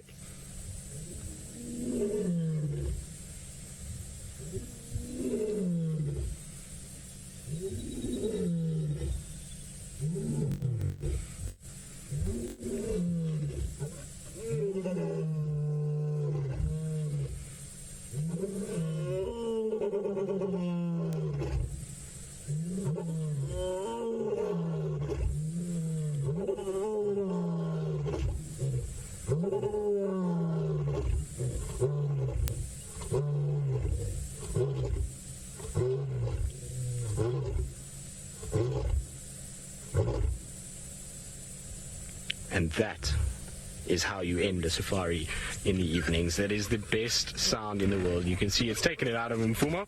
He's now decided that that's how he's going to nap. But that was absolutely spectacular. We have been so spoiled. We've been sitting here for a while, and we've had, I think this is the 3rd or 4th roar that we've had this evening. It has just been so special to sit here. And where we are is actually a really great place to hear roars, because it just resonates down this bowl where Cheetah Dam is, and it kind of bounces back at you. It is just the most unbelievable experience. goodness, we've been so fortunate to be able to sit here and witness something like that. You can see Mfumo himself. He's looking really good. He's down on the road. He's kind of just taking it very, very easy. Tinio's still at the back, still not moving. We haven't heard any response from the other Birmingham that's with the sticks down on Cheetah Plains, so I don't know if he's maybe just keeping quiet because he's with a female. He doesn't really want to attract too much attention, but I would imagine maybe it's Nsuku down that side. We know Nsuku loves to spend a lot of time with the sticks pilot, so I wonder if it's not him in that area. There's also been a few guinea fowls alarm calling, so we might come back in this area and check around tomorrow. Maybe Hassan is around. Unfortunately, though, that is all that we have time for this evening. It's been an absolutely lion-packed, action-packed, insane afternoon. The Masai Mara has been on fire. Sabi Sand's had its own unique little things, and to finish off like this is just absolutely unbelievable. So from Brent, Jamie, Taylor, all the cam ups that side, myself and VM and Rebecca and FC, it's been an absolute pleasure, and we'll see you on the Sunrise Safari tomorrow.